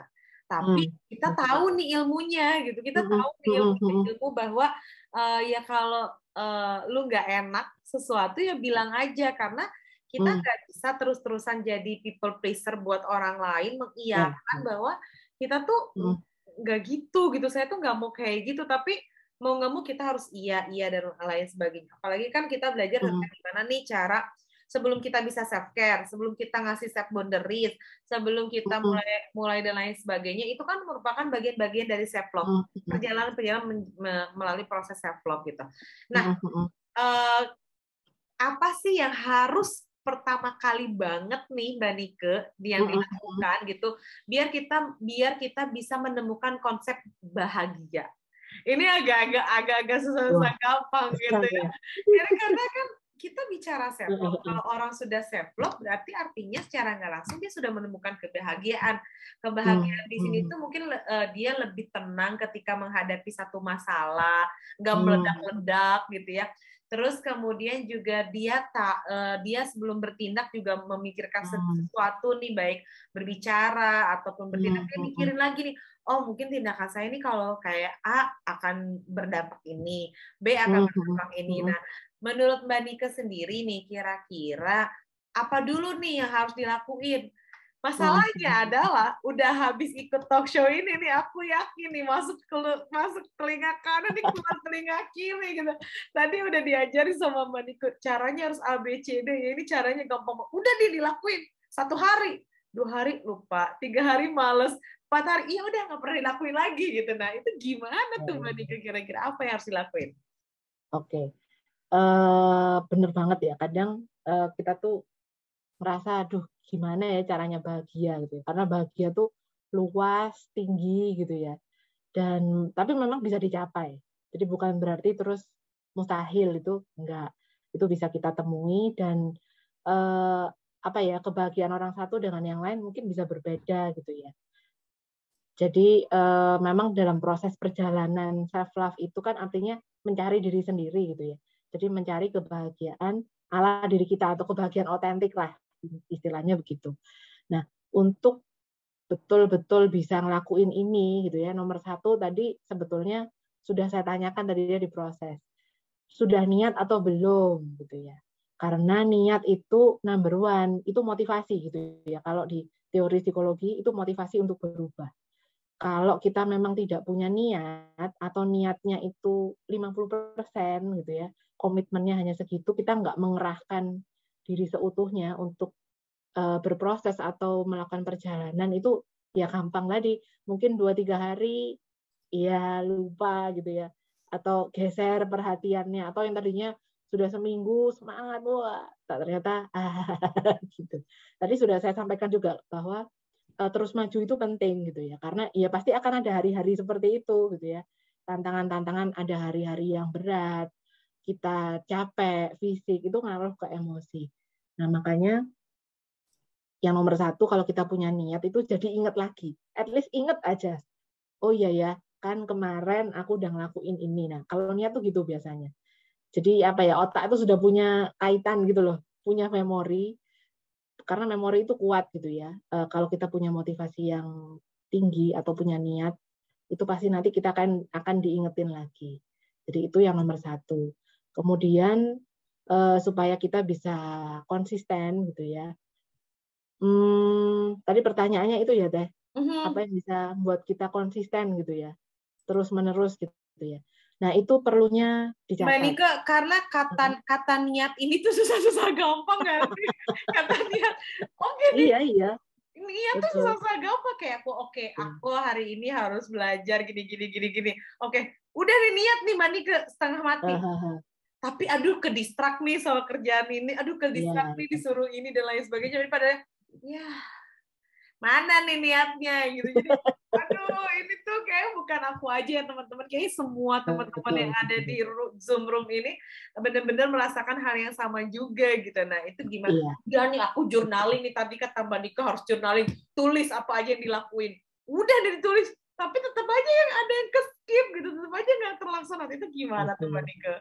Nah berarti mungkin perlu dicek apakah yang kita rencanakan itu apa ya, mustahil atau enggak gitu ya untuk dilakukan di kondisi kita saat itu gitu ya.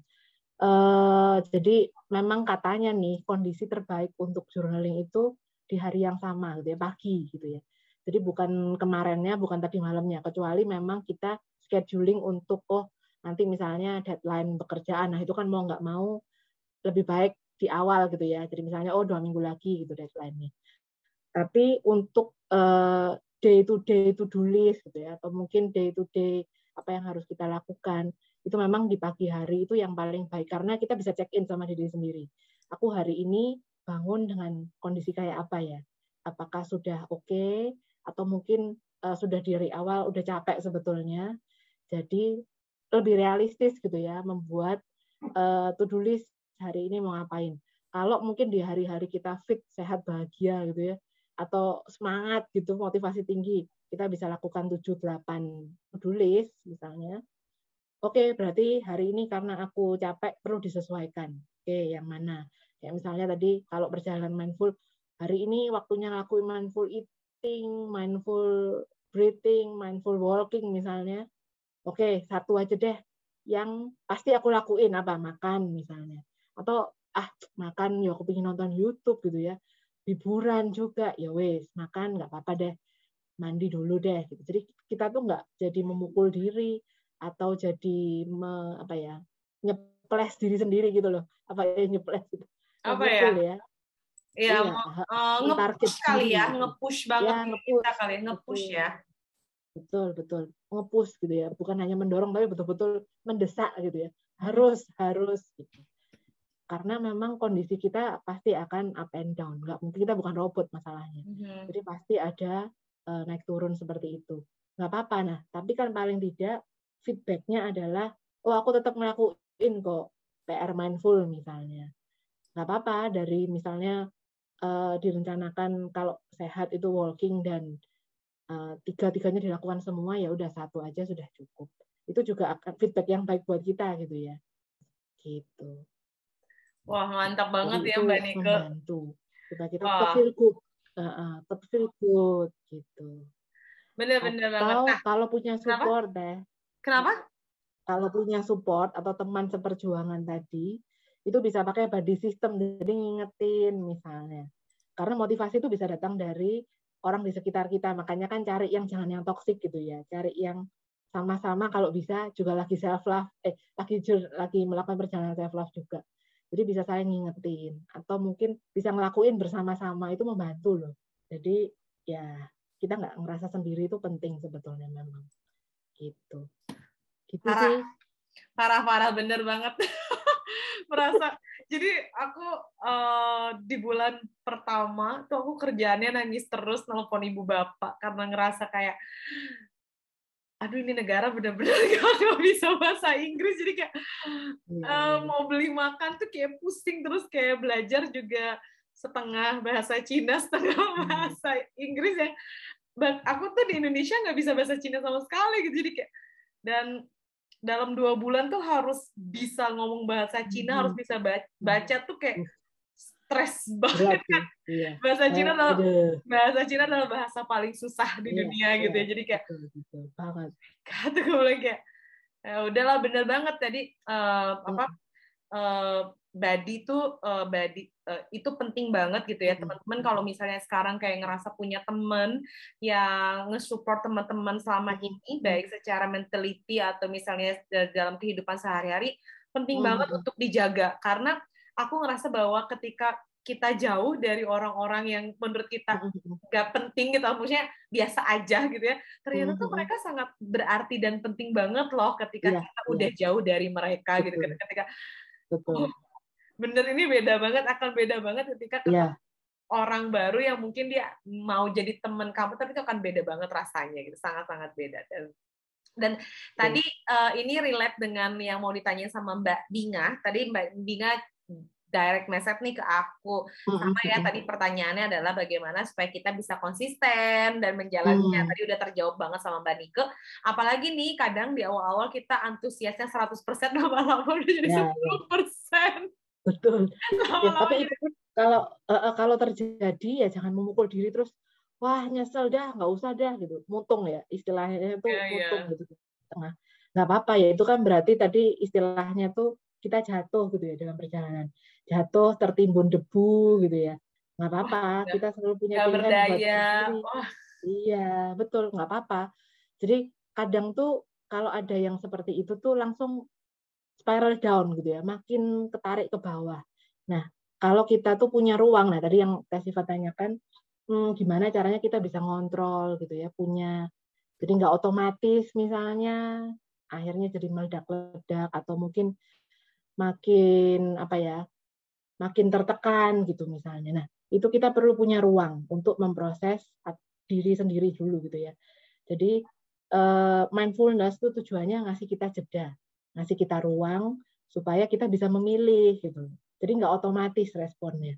Kan seringkali kalau kita tuh hektik atau mungkin kita diliputi perasaan-perasaan yang nggak menyenangkan kayak ketakutan, frustrasi gitu ya, khawatir, cemas, kan itu overwhelm membuat kita kewalahan. Dan akhirnya kita begitu larut dalam emosi sampai nggak ada jeda untuk bisa memutuskan kita tuh mau ngapain, atau aku harus merespon dengan bagaimana, ya otomatis aja gitu. Nah, itulah gunanya mindfulness. Jadi akhirnya kita lebih aware, lebih punya waktu gitu ya buat memutuskan aku harus kayak apa. Nah, itu perlu dibuktikan sendiri. Nggak bisa saya cuma ngomong. Jadi memang harus ditemukan di diri teman-teman sendiri, karena caranya beda-beda gitu ya, karena kita juga individu yang beda-beda. Ini kan resep umum ya. Iya, resep umum, meracikannya harus dicoba. enak, racikannya mau diubah kayak Iya, gimana ya seenaknya kita, karena kita betul. punya taste yang berbeda Benar. ya. Ada yang suka Yes, manis, ada yang suka betul. asin, ada yang suka pedas, ya Betul. gimana caranya. Banget. Mm-mm. Jadi kayak ya balik lagi Iya, sama diri kita sendiri kali ya Mbak Nike ya. iya, Oke. betul. Nah, terus kata Mbak Dingah juga, dia nanya lagi nih, terus gimana nih cara kita tahu kalau kita udah Mm-mm. bener-bener self love gitu ya? Karena Mhm. mungkin beberapa orang pernah disampaikan, kamu kebanyakan ikut kegiatan-kegiatan misalnya Mhm. tentang mental health, tapi kamunya kayaknya masih meledak-ledak nih emosinya, atau Mhm. misalnya kamu tetap aja nggak pernah konsisten gitu, atau misalnya kamu tetap aja gitu-gitu nggak berubah. Nah, gimana nih caranya? Jadi kan dia nanya nih sama diri sendiri, Iya, self iya. love belum ya gitu. Nah, itu Mhm. tahu caranya Ceknya benar-benar kita gimana? udah self love tuh gimana tuh Mbak Nika kira-kira? Oke, jadi tadi di pilar itu kan ada 4 pilar gitu ya. Ada self awareness, ada self care, ada self worth, ada self esteem. Nah, coba kita cek apakah kita sudah melakukan atau sudah punya 4 hal ini gitu ya, yang sehat. Jadi misalnya, aku sudah self aware belum ya? Aku sudah menyadari diriku enggak? Aku sudah mau meluangkan waktu untuk mengamati diri sendiri enggak? Nyatet diri sendiri enggak gitu. Kalau belum, oke, 1 dari 4 belum. Berarti 75% ya. Belum. Oke. 25% hilang maksudnya. Oke, yang kedua, self worth. Punya kepantasan diri enggak? Merasa pantas untuk atau merasa berhargakah dirimu tanpa syarat gitu ya. Masih belum sih. Ya, kadang-kadang gitu misalnya. Ya wes, berarti 12,5% lah ya ada yang nggak 0 gitu. Oke, berarti ada sedikit. Jadi caranya seperti itu. Self esteem, oke, apakah aku terancam dengan achievement orang lain misalnya? Aku nih terdorong untuk banding-bandingin orang, lalu aku responnya jadi memukul diri sendiri, mentarget. Akhirnya kita jadi punya target yang sama orang yang kita tadi jadi sumber insecure kita gitu ya. Padahal target dia dan target kita tuh nggak mungkin bisa sama gitu ya. Nah, itu tadi. Kalau kita masih melakukan itu, oke, berarti self esteemku perlu diperbaiki gitu ya, perlu ditingkatkan lah. Kemudian self care, sudah self care belum, atau masih fokus untuk kerja atau ngelakuin to-do list tanpa henti misalnya, nggak balance. Nah, kalau itu juga belum, nah berarti dari pilar-pilar itu tadi belum dilakukan semua. Nah, artinya perjalanan self love-nya mungkin belum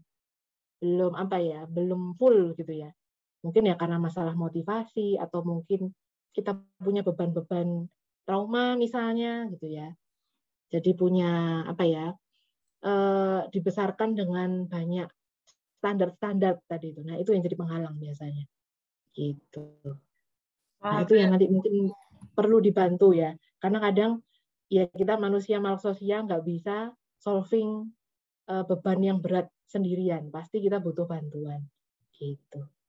Benar banget ya Mbak Nika. Jadi yang paling penting adalah kita punya to-do list dulu, dan yang mungkin teman-teman, apalagi perempuan nih, karena aku juga perempuan, dan mungkin Mbak Nika juga merasakan yang hal sama, atau teman-teman yang merasakan yang sama, kita seringkali mempush diri kita sangat berlebihan gitu ya.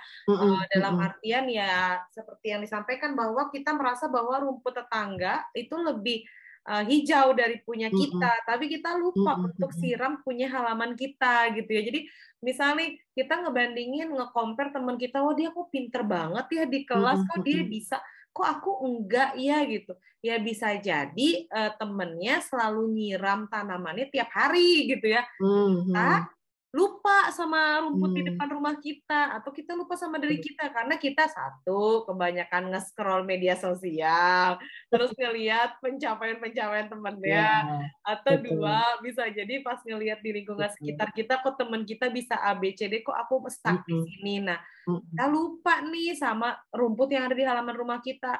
Kita kan harus kayak mensyukuri, ya udahlah nggak apa-apa nih. Misalnya Mbak Leni, kalau misalnya hari ini gagal, kan semua orang juga gagal, tapi setidaknya kamu lebih baik dari sebelumnya. Yuk siram tanamannya dengan rasa syukur.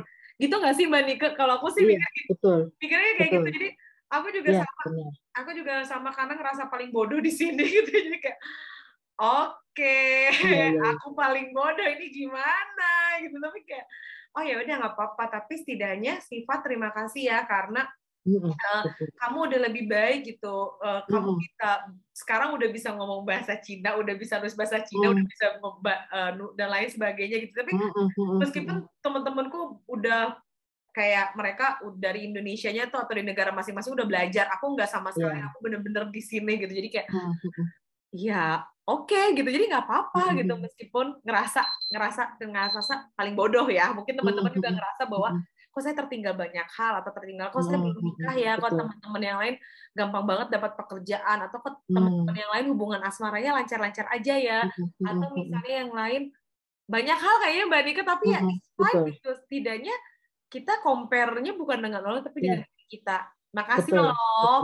Kalau kamu gagal hari ini, kamu dapat nilai lebih baik. Oke, kamu hari ini gagal, tapi kan nggak apa-apa. Kemarin kan kamu dapat nilai bagus, misalnya kayak gitu ya. Terus nggak apa-apa lah, kamu dimarahin bos hari ini. Kemarin kan bos sayang banget sama kamu kayak hal-hal kayak gitu mungkin yang perlu kita kita mulai mencoba satu-satu sesuai dengan step yang tadi Mbak Nike bilang, kasih persentase nih sama hal-hal yang ada teman-teman lakukan kayak self-esteem-nya kayak apa, berapa nilainya, kemudian self-care yang sudah teman-teman lakukan juga berapa nilainya. Hal-hal yang kayak seperti itu tuh penting banget ya Mbak Nike ya kalau menurutku. Banget.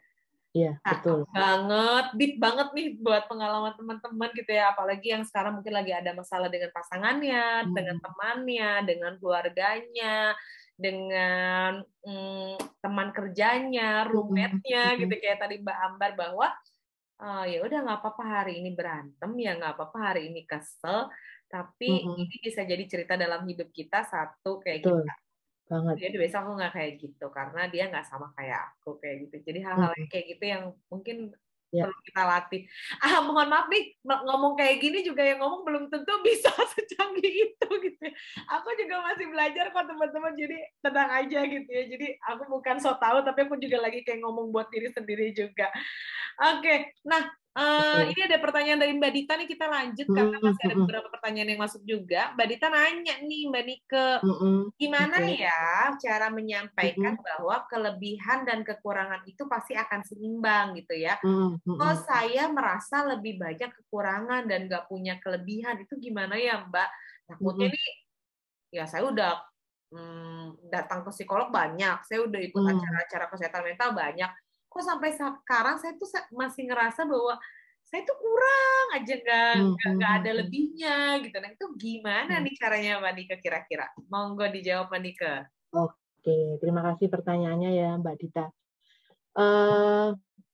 Gini, kadang memang efek dari proses kita dibesarkan gitu ya, pola asuh orang tua, kemudian lingkungan kita tumbuh, itu tuh membentuk diri kita sekarang gitu ya.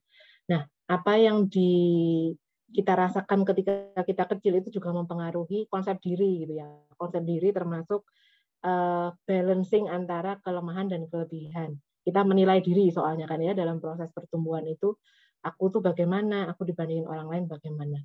Nah, itulah yang akhirnya membuat kita tuh jadi punya standar-standar tadi yang tadi saya sebutin di slide pertama, bahwa kita tuh kalau mau mencintai diri memang tanpa syarat. Nah, berarti mungkin saja kita perlu cek, jangan-jangan kita punya banyak syarat untuk mencintai diri sendiri. Nah, syaratnya apa? Nah, itu kita perlu amati diri sendiri lagi gitu ya. Jadi semuanya baliknya ke mengamati diri. Makanya itu nomor 1, self-awareness.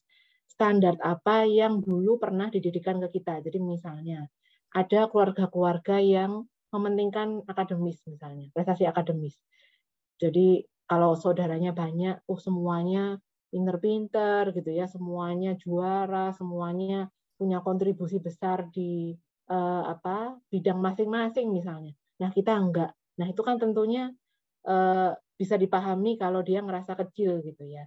Nah, itu yang berarti kita perlu cek gitu. Oh, berarti mungkin aku mengaitkan keberhargaan diriku dengan achievement, dengan prestasi. Karena aku memang dibesarkan di keluarga seperti ini. Dan kita kan masalahnya nggak bisa milih gitu ya. Mau keluarga yang mana nih, gitu kan nggak bisa. Jadi, kita perlu memahami ketika kita ngeh dengan itu, biasanya pola pikir kita juga bergeser gitu ya. Kita jadi lebih terbuka. Nah, itu makanya terbuka itu penting banget karena kita jadi lebih bisa menerima hal-hal seperti itu. Menyakitkan memang ya, nggak enak, berat, tapi itu realita yang kita harus hadapi gitu ya. Nah, dengan kita menyadari bahwa oh ya, standarku atau keberhargaan diriku ternyata dikaitkan dengan banyak hal, dengan prestasi, dengan body image yang harus sempurna misalnya. Nah, itu kan tiap orang pasti beda-beda gitu ya. Kadarnya apa aja yang di standarnya gitu. Nah, itu yang mungkin perlu dibongkar lagi. Jangan-jangan itu masalahnya. Akhirnya kita nggak bisa lihat yang lain karena kita kepatok standar itu tadi loh. Standar ini loh yang harus dicabut satu persatu karena inti dari kita bisa melihat itu dengan balance karena kita punya keyakinan bahwa kita berharga apapun atau kita pantas gitu ya. Karena kita ya kita gitu.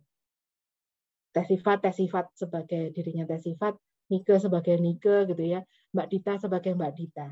Itu yang harus betul-betul diyakini.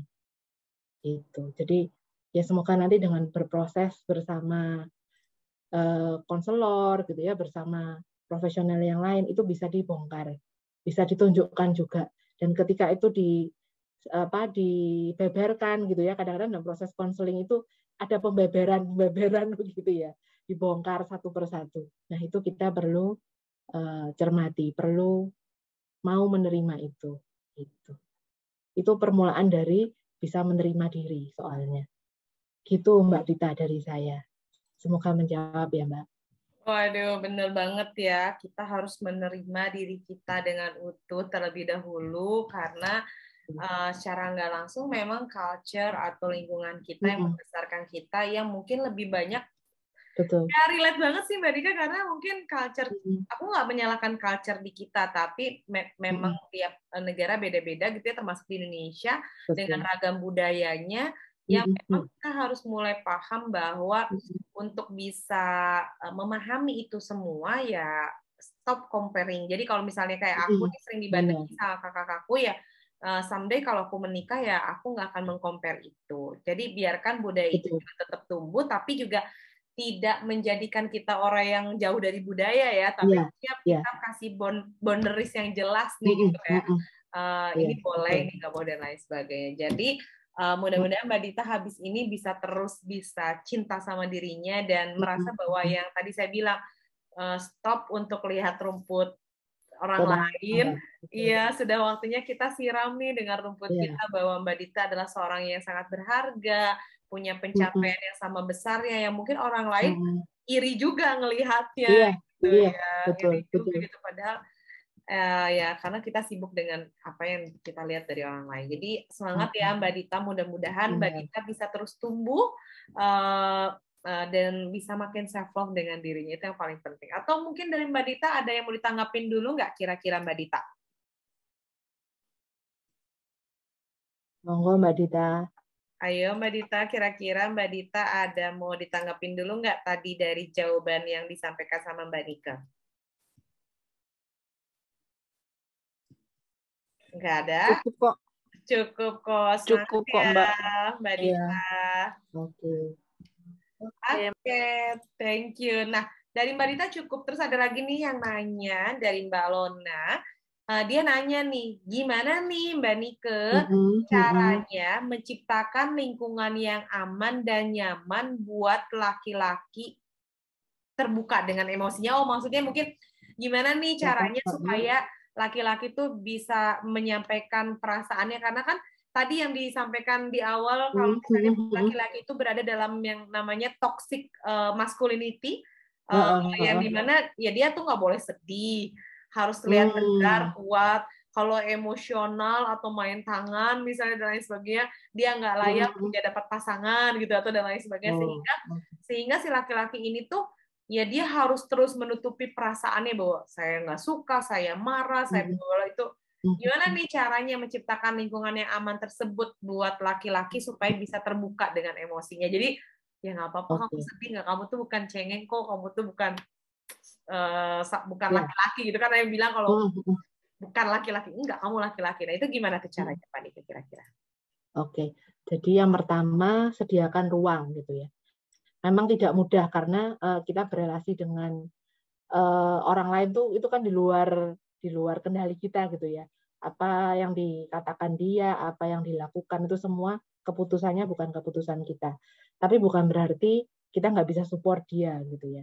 Jadi kita mungkin yang pertama bisa dilakukan itu mencoba bertanya gitu ya. Jadi kalau memang dia kebanyakan diem sebagai orang yang dekat, mungkin Anda bisa melihat bahwa sebetulnya ada sesuatu nih orang ini. Kita kan nge-feel gitu ya, biasanya kalau deket gitu. Kalau itu misalnya suami atau pacar, kita juga nge-feel, oh ini ada sesuatu. Nggak apa-apa, coba ditanyain. Kamu ngerasa apa? Kok aku merasa kamu ada sesuatu ya? Adakah yang bisa kamu share? Nggak apa-apa loh. Kalau mau di-share, aku sudah bersedia ini sekarang mendengarkan. Kalau dia nggak mau, nggak sekarang gitu. Ya udah, mundur. Jangan dipaksa. Jangan terus mungkin boleh sekali lagi bilang lo nggak apa-apa, aku udah ready lo sekarang. Tapi kalau dia memutuskan enggak, jangan gitu ya, ya udah mundur. Karena kalau kita paksa, dia makin nggak nyaman dan makin nggak mau membuka diri. Jadi memberi ruang untuk dia memutuskan dia mau share atau enggak. Karena sekali lagi itu bukan kontrol kita gitu ya. Jadi itu juga bagian dari membangun rasa aman dia untuk share. Oke, nanti dicoba lagi gitu ya, ada event apa, coba lagi tanyain. Kamu nggak apa-apa, tak? Biasanya kalau kita rajin bertanya dan memang pas gitu ya, intuisi kita bahwa memang orang ini ada sesuatu, intuisi kita pas, pasti dia akan terbuka. Kenapa? Karena kita peduli. Nah itu loh. Jadi rasa peduli itu nggak harus ngomong, aku peduli loh sama kamu, tapi itu dibuktikan dengan kata-kata. Karena kalau kita peduli pasti kita juga mengamati gitu ya. Makanya kalau kita peduli sama diri sendiri, ya mau mengamati diri sendiri. Kalau kita peduli sama orang lain, pasti kita ngamatin. Dan biasanya hasil pengamatannya juga jeli dan tepat. Memang intuisinya pas. Nah, ketika dia sudah ngerasa dipedulikan oleh kita, nggak dipaksa, diberi ruang, nanti akan muncul itu. Satu gitu ya. Misalnya, oh iya, aku sedih. Nah, itu jangan dijudge. Jangan, kenapa kamu sedih? Gitu aja kok sedih. Tadi ya ceritanya Mbak Ambar tadi ya, rumitnya itu. Nah, itulah contoh sikap penghakimi yang banget kelihatan gitu ya. Ngapain kamu sedih? Gitu aja loh sedih. Nah, itu kan kamu, itu kan Anda gitu ya. Tapi dia belum tentu karena point of view orang pasti bisa beda-beda. Pengalaman dia sama pengalaman Anda juga beda-beda. Nah, itu yang menentukan bagaimana dia melihat satu situasi atau menilai satu situasi. Gitu. Jadi ya nggak apa-apa kalau sedih ya biarkan dia mengekspresikan kesedihan itu entah itu dengan kata-kata atau mungkin dengan tangisan misalnya ya nggak apa-apa dan kita nggak harus punya jawaban atas curhatnya dia. Jadi kadang-kadang orang tuh hanya perlu didengerin gitu ya. Jadi bukan terus kita ngasih solusi, oh kalau sedih ayo coba ini coba itu. Kita harus belajar ngelihat oh dia ini maunya apa ya, mau didengerin atau mau dibantu untuk coping kesedihannya apa? Tanya. Kalau bisa ditanya gitu ya. Setelah dia ngomong aku sedih, terus digali kenapa kok sedih gitu ya. Terus dia sudah membuka banyak hal, tanya, kamu mau dibantu tak untuk ya agak mengobati kesedihanmu. Kalau dia bilang, enggak deh, aku bisa proses sendiri. Ya sudah, let go. Berarti dia sudah merasa bisa. Berarti memang kehendaknya untuk share itu hanya untuk didengerin. Tapi kalau dia, ya dong temennya aku ke sini, nah itu berarti selamat kepercayaannya naik satu level gitu ya. Jadi engagement-nya dia ke Anda secara emosional naik poin, naik level gitu ya. Nah, itu terus akan meningkat pasti. Jadi intinya beri dia ruang, jangan dipaksa, tunjukkan kepedulian, kemudian jangan judgement, jangan dihakimi. Karena itu hak dia ngerasain apapun. Asal tidak dengan diekspresikan ke Anda dengan menyakiti loh ya. Kalau menyakiti itu yang Anda harus speak up gitu. Karena nggak boleh. Apalagi kalau pasangan ya mau mengekspresikan kemarahan misalnya dengan pukulan, dengan gebrakan meja misalnya. Itu kasar dan Anda punya batasan gitu ya. Harus disampaikan gitu. Itu ya Mbak Leni. Sorry. Mbak Lona. Siapa? Mbak Lona. Oh, Mbak Lona. Iya, oke. Semoga membantu ya, Mbak Lona. Ya, jawabannya. benar banget ya, bahwa laki-laki juga perlu dikasih ruang, jangan dipaksa, biarkan dia bercerita mengalir, karena kayaknya Ya, bukan hanya sama laki-laki aja deh Mbak Nike, jadi kayak perempuan juga sama, iya, sama sih. untuk bisa mendapatkan satu kepercayaan ya kita butuh Betul. ruang gitu ya. Gimana Ya, sih saya bisa benar. percaya sama kamu, kita nggak pernah ketemu, akrab juga Iya, nggak akrab-akrab banget gitu dan lain sebagainya. Jadi betul, betul. membangun kepercayaan satu sama lain itu emang sulit. Jadi kalau misalnya teman-teman sekarang sudah punya orang terdekat, jadi aku rasa udah waktunya teman-teman saling bisa percaya satu sama lain dan menjaga itu supaya apa ya, supaya pada akhirnya nanti kalau mau share atau berbagi cerita tuh kita berada di ruang yang aman gitu. Nah, bukan hanya laki-laki atau perempuan. Semoga menjawab ya Mbak Lona, atau Mbak Lona mungkin ada yang mau direspon dari jawabannya Mbak Nike, boleh ya? Mbak Lona. Oke. Oh, iya, sudah, terima kasih. Berarti Sama-sama Mbak Lona. Berarti dianggap Mbak Lona sudah cukup clear gitu ya dengan jawabannya Mbak Nike. Oke, Mbak Nike, sambil nunggu teman-temannya yang lain nanya, ini mungkin ada pertanyaan lagi nih, yang mana pertanyaan itu sering banget sama teman-teman lain rasakan gitu ya. Ketika kan kita ngomongin nih, talk show kali ini kita ngomongin tentang aku, ajari aku mencintai diriku sendiri. Tapi bagaimana aku bisa, karena aku pernah dengar pepatah kayak gini Mbak Nike, yang kukira obat ternyata sumber sakit terhebat. Yang kukira obat, yang aku kira obat, ternyata sumber sakit terhebat. Ini tuh aku nemu, ini tuh ngebahas tentang keluarga. Jadi keluarga adalah tempat untuk kita pulang.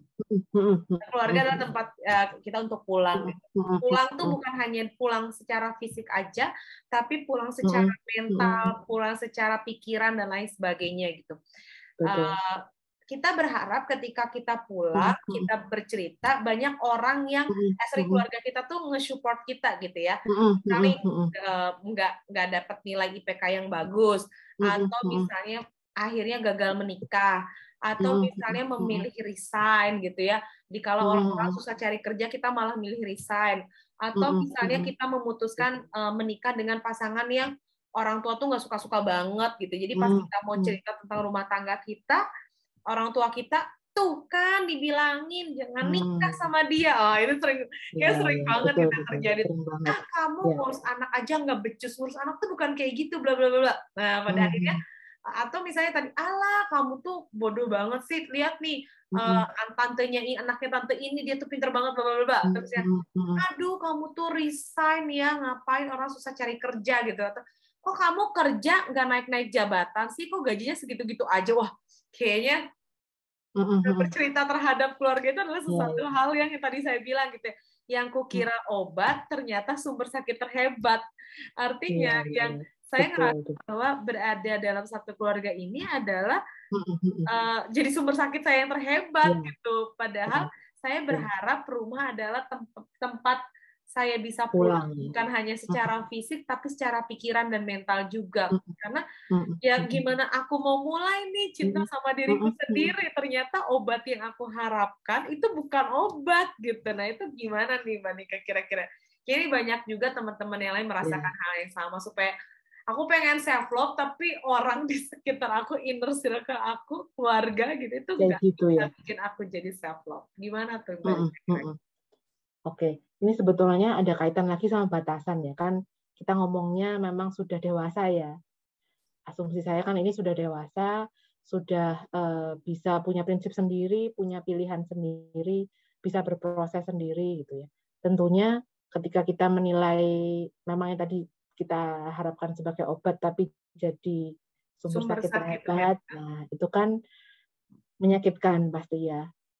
Tapi itu tadi, kita nggak bisa mengubah orang lain. Itu yang nomor satu, kita harus menyadari itu. Jadi supaya kita nggak menambah sakit yang sudah kita rasakan, lebih sakit lagi kalau kita berharap orang tua tuh bisa kita ubah gitu ya. Satu, karena memang orang yang bukan kita gitu ya, orang di luar diri kita. Kemudian yang kedua, kita hidup di budaya atau culture yang kita berjenjang dengan orang tua, kita nggak selevel gitu ya. Jadi akhirnya akan susah menggapai orang lain di luar kita aja nggak bisa, apalagi nih yang naik level udah orang lain naiknya levelnya naik lagi ya. Itu tuh lebih mustahil. Jadi jangan jangan berharap untuk mengubah mereka. Intinya itu. Karena ketika kita berharap mereka berubah, itu tuh seperti kita nancepin banyak duri lagi ke diri kita gitu ya. Nanti in the end kalau diproses pasti itu yang dirasain. Dari pengalaman klien-klien saya seperti itu.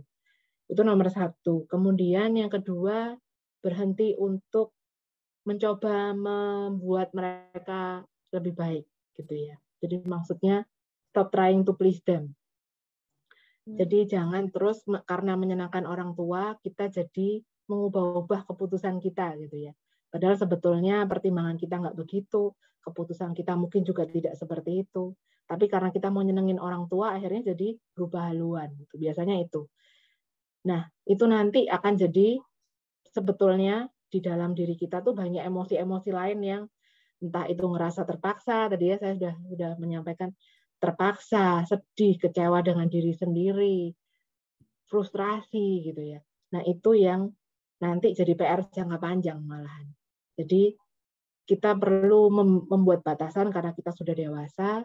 Oke, apa yang bisa aku lakukan untuk diriku? Kita sudah memikirkan bahwa itu tidak mensabotase diri gitu ya. Kita sudah yakin dengan penilaian itu, ya kita perlu sampaikan. Karena batasan itu selalu bergandengan dengan asertif gitu ya. Jadi ya disampaikan. Tapi kalau keputusan kita nggak menyenangkan mereka, ya kita harus let go. Karena kebahagiaan orang tuh bukan di tangan orang lain. Itu di tangan diri kita. Kalau orang tua nggak happy, itu bukan tanggung jawab kita juga untuk membuat mereka happy. Itu ya. Jadi itu yang kita perlu sadari. Kemudian yang berikutnya adalah aware sama triggernya. Nah, kalau itu bisa kita lakuin gitu ya. Tadi sudah mengamati diri, ngeh sama hal-hal apa yang men-trigger, isu-isu apa yang ada dalam diri kita gitu ya. Kemudian prioritaskan diri sendiri. Nah, ini balik lagi ke self love tadi ya. Jadi kita perlu memprioritaskan kebutuhan diri sendiri. Dengan kita punya batasan, kita mengkomunikasikan batasan itu, kita memilih diri sendiri gitu ya. Karena sudah waktunya loh, sudah dewasa. Kecuali Anda masih anak-anak, nah itu beda karena otoritas anak-anak memang ada di orang tua. Tapi kan enggak. Maka tadi di awal saya sampaikan ini dengan catatan sudah dewasa gitu. Kalau sudah dewasa, otoritasnya pindah ke Anda gitu ya, ke diri sendiri. Itu yang perlu disadari secara penuh. Makanya kita harus bertanggung jawab dengan segala keputusan kita. Itu yang penting. Jadi akhirnya orang tua juga ngeh gitu ya. Oh, oke, dia bertanggung jawab gitu sama keputusannya. Tahu baik buruknya. Nanti in the end meskipun itu mungkin perlu beberapa waktu gitu ya supaya orang tua punya point of view yang sama-sama kita, biasanya akan mereka bisa melihat saking nggak mau ngaku aja gitu ya. Kadang orang tua punya ego yang yalah gitu, ada yang begitu. Jadi gitu. Tapi sebetulnya mereka bisa melihat kita sudah berubah lebih baik gitu ya. Ya itu sih yang dari apa yang pengalaman saya gitu ya, itu yang biasanya jadi awal mula healing dari trauma pengasuhan tuh itu biasanya. Benar banget ya Mbak Nike, karena kayaknya semua orang juga punya trauma tentang tentang si pengalaman ini gitu ya. Tentang si pengalaman ini sendiri. Wah, ini sangat menarik. Dan kita nggak kerasa ya, sekarang jam berapa ya di sana? Ya setengah 10. 21.20. 21.20 kita udah lewat 20 menit nih Mbak Nike. Aduh, maaf banget ya, tapi seru banget ya. Oke, kita udah kayak ya soalnya di sini udah mau setengah 12. Oke, seru banget nih Mbak Nike pembahasannya. Sorry banget karena ternyata kita udah lebih dari 20 menit, tapi mudah-mudahan banyak banget yang bisa didapat ya sama teman-teman semua tentang topik malam hari ini gitu ya, yang gimana caranya supaya kita tetap bisa cinta sama diri kita sendiri lagi. Nah, closing statement dulu dong Mbak Nike nih, kira-kira apa yang harus teman-teman lakuin supaya bisa terus self love, dan yang paling penting adalah untuk nggak compare sama diri orang lain. Oke. Jadi saya mau mengutip apa yang Oprah Winfrey katakan gitu ya, karena kita tahu Oprah Winfrey itu hidupnya luar biasa, tantangannya wah. Kalau baca kisahnya tuh ngeri ya. Kalau saya sih merasa begitu karena kayak gini tantangan hidupnya. Tapi in the end dia memutuskan untuk memilih dirinya sendiri gitu ya, above all, dan dia menyampaikan ini gitu ya. Ini menurut saya menyentuh sekali untuk perjalanan kita gitu ya. You are responsible for your life. Kita bertanggung jawab pada hidup kita sendiri. So stop blaming others. Jadi jangan menyalahkan orang lain, siapapun itu. Mau itu pasangan, anak, keluarga, ayah, ibu, saudara gitu ya. Hanya diri Anda yang punya kekuatan untuk membuat diri kita jadi move on gitu ya. Jadi only you have the power to move your life forward. Jadi pilih diri sendiri, jangan pilih orang lain gitu ya. Utamakan kebutuhan diri kita. Kita bertanggung jawab sama pilihan-pilihan kita, dan itu yang nanti akan memotivasi kita untuk terus mau berjalan dan nggak pernah menyerah pada diri sendiri. Gitu. Mantap banget. Intinya adalah jangan sampai kita menyerah dengan diri kita sendiri, karena semua orang pasti punya kesulitannya masing-masing. Tapi gimana caranya kita menikmati semua proses itu ya Mbak Nike ya. Yes. Mantap banget. Wah, seru banget. Nggak kerasa nih karena pembahasannya seru banget. Boleh dong teman-teman sebelum kita akhiri sesi malam hari ini di talk show tentang Ajari Aku Mencintai Diriku Sendiri lagi, kita alangkah happy banget nih, alangkah senengnya kalau misalnya kita bisa foto bareng sama teman-teman semua. Jadi yang berkeluangan hadir boleh dong open cam-nya. Kita mau screenshot dulu foto bersama. Oke, ada Mbak Amalia, Mbak Junita, Mbak Ayati, Mbak Alifa. Hai Mbak Dita. Apa kabar Jogja? Aman ya Jogja ya? Terus ada Mbak Lena. Aman. Terus siapa lagi nih? Mbak Anissa, Mas Andreas, Mbak Regina, Mbak Rahma, Mbak Putri, sama Mbak Lona dan Mbak Ajeng. Ada lagi kan yang mau open cam? Oke. Ada kemana nih ya? Kayak aduh aku udah nyaman rebahan nih, nggak bisa open cam. Halo Mbak Lona, hai Mas Andreas. Yang lain? Oke. Oke, yang lain udah, aku udah asik banget nih rebahan. Oke ya, kalau misalnya teman-teman nggak bisa open cam. Oke, berikan senyum terbaiknya, karena besok kita masih punya weekend. Jangan lupa di weekend hari Minggu, teman-teman nikmati harinya. Tapi jangan jadi tim rebahan lama-lama ya, itu yang paling penting. Tapi nikmatin hari-harinya dengan penuh kebahagiaan dan sukacita. Saya mulai hitungan 1, 2, 3, berikan senyum terbaiknya ya. 1, 2, 3. Oke, sekali lagi ya. Boleh seperti ini? Wah, kita mau save vlog nih, teman-teman. Ayo. Siap ya? 1, 2, 3. Oke, thank you banget teman-teman semuanya. Terima kasih. Mudah-mudahan talk show malam hari ini bisa bikin teman-teman makin save vlog. Dan yang paling penting adalah kalau teman-teman butuh bantuan profesional, bisa langsung datang ke layanan konseling online-nya Love Yourself Indonesia, bisa ketemu sama Mbak Nike, atau bisa join di membernya Love Yourself Indonesia, dan juga Love Yourself Indonesia ada buku tentang mencintai diri, dan Mbak Nika adalah salah satu penulisnya. Di situ dibahas tentang tahapan-tahapan mencintai diri. Pokoknya segala informasi teman-teman bisa dapatkan di akun Instagram kita loveyourself_Indonesia, atau di website kita di www.loveyourselfindonesia.com, dan teman-teman juga bisa akses di YouTube kita, dan juga bisa dengerin semua podcast tentang proses perjalanan tiap orang untuk bisa self love di Spotify. Jadi tadi yang awal-awal masuk nih, teman-teman dengerin kita muter tentang podcastnya Love Yourself Indonesia. Oke. Dan ternyata udah lebih dari 20 menit hampir 30 menit ya Mbak Nike. Mohon maaf sekali. Siki udah pusing sama waktu. Iya, kayak aduh, ini waktunya bener nggak ya gitu. Jadi aku ngerasa kayaknya baru 8:30, ternyata udah 9:30. Oke. Terima kasih semuanya. Selamat istirahat Mbak Ambar dan teman-teman semuanya. Selamat makin mencintai dirinya lagi setelah malam hari ini. Bye.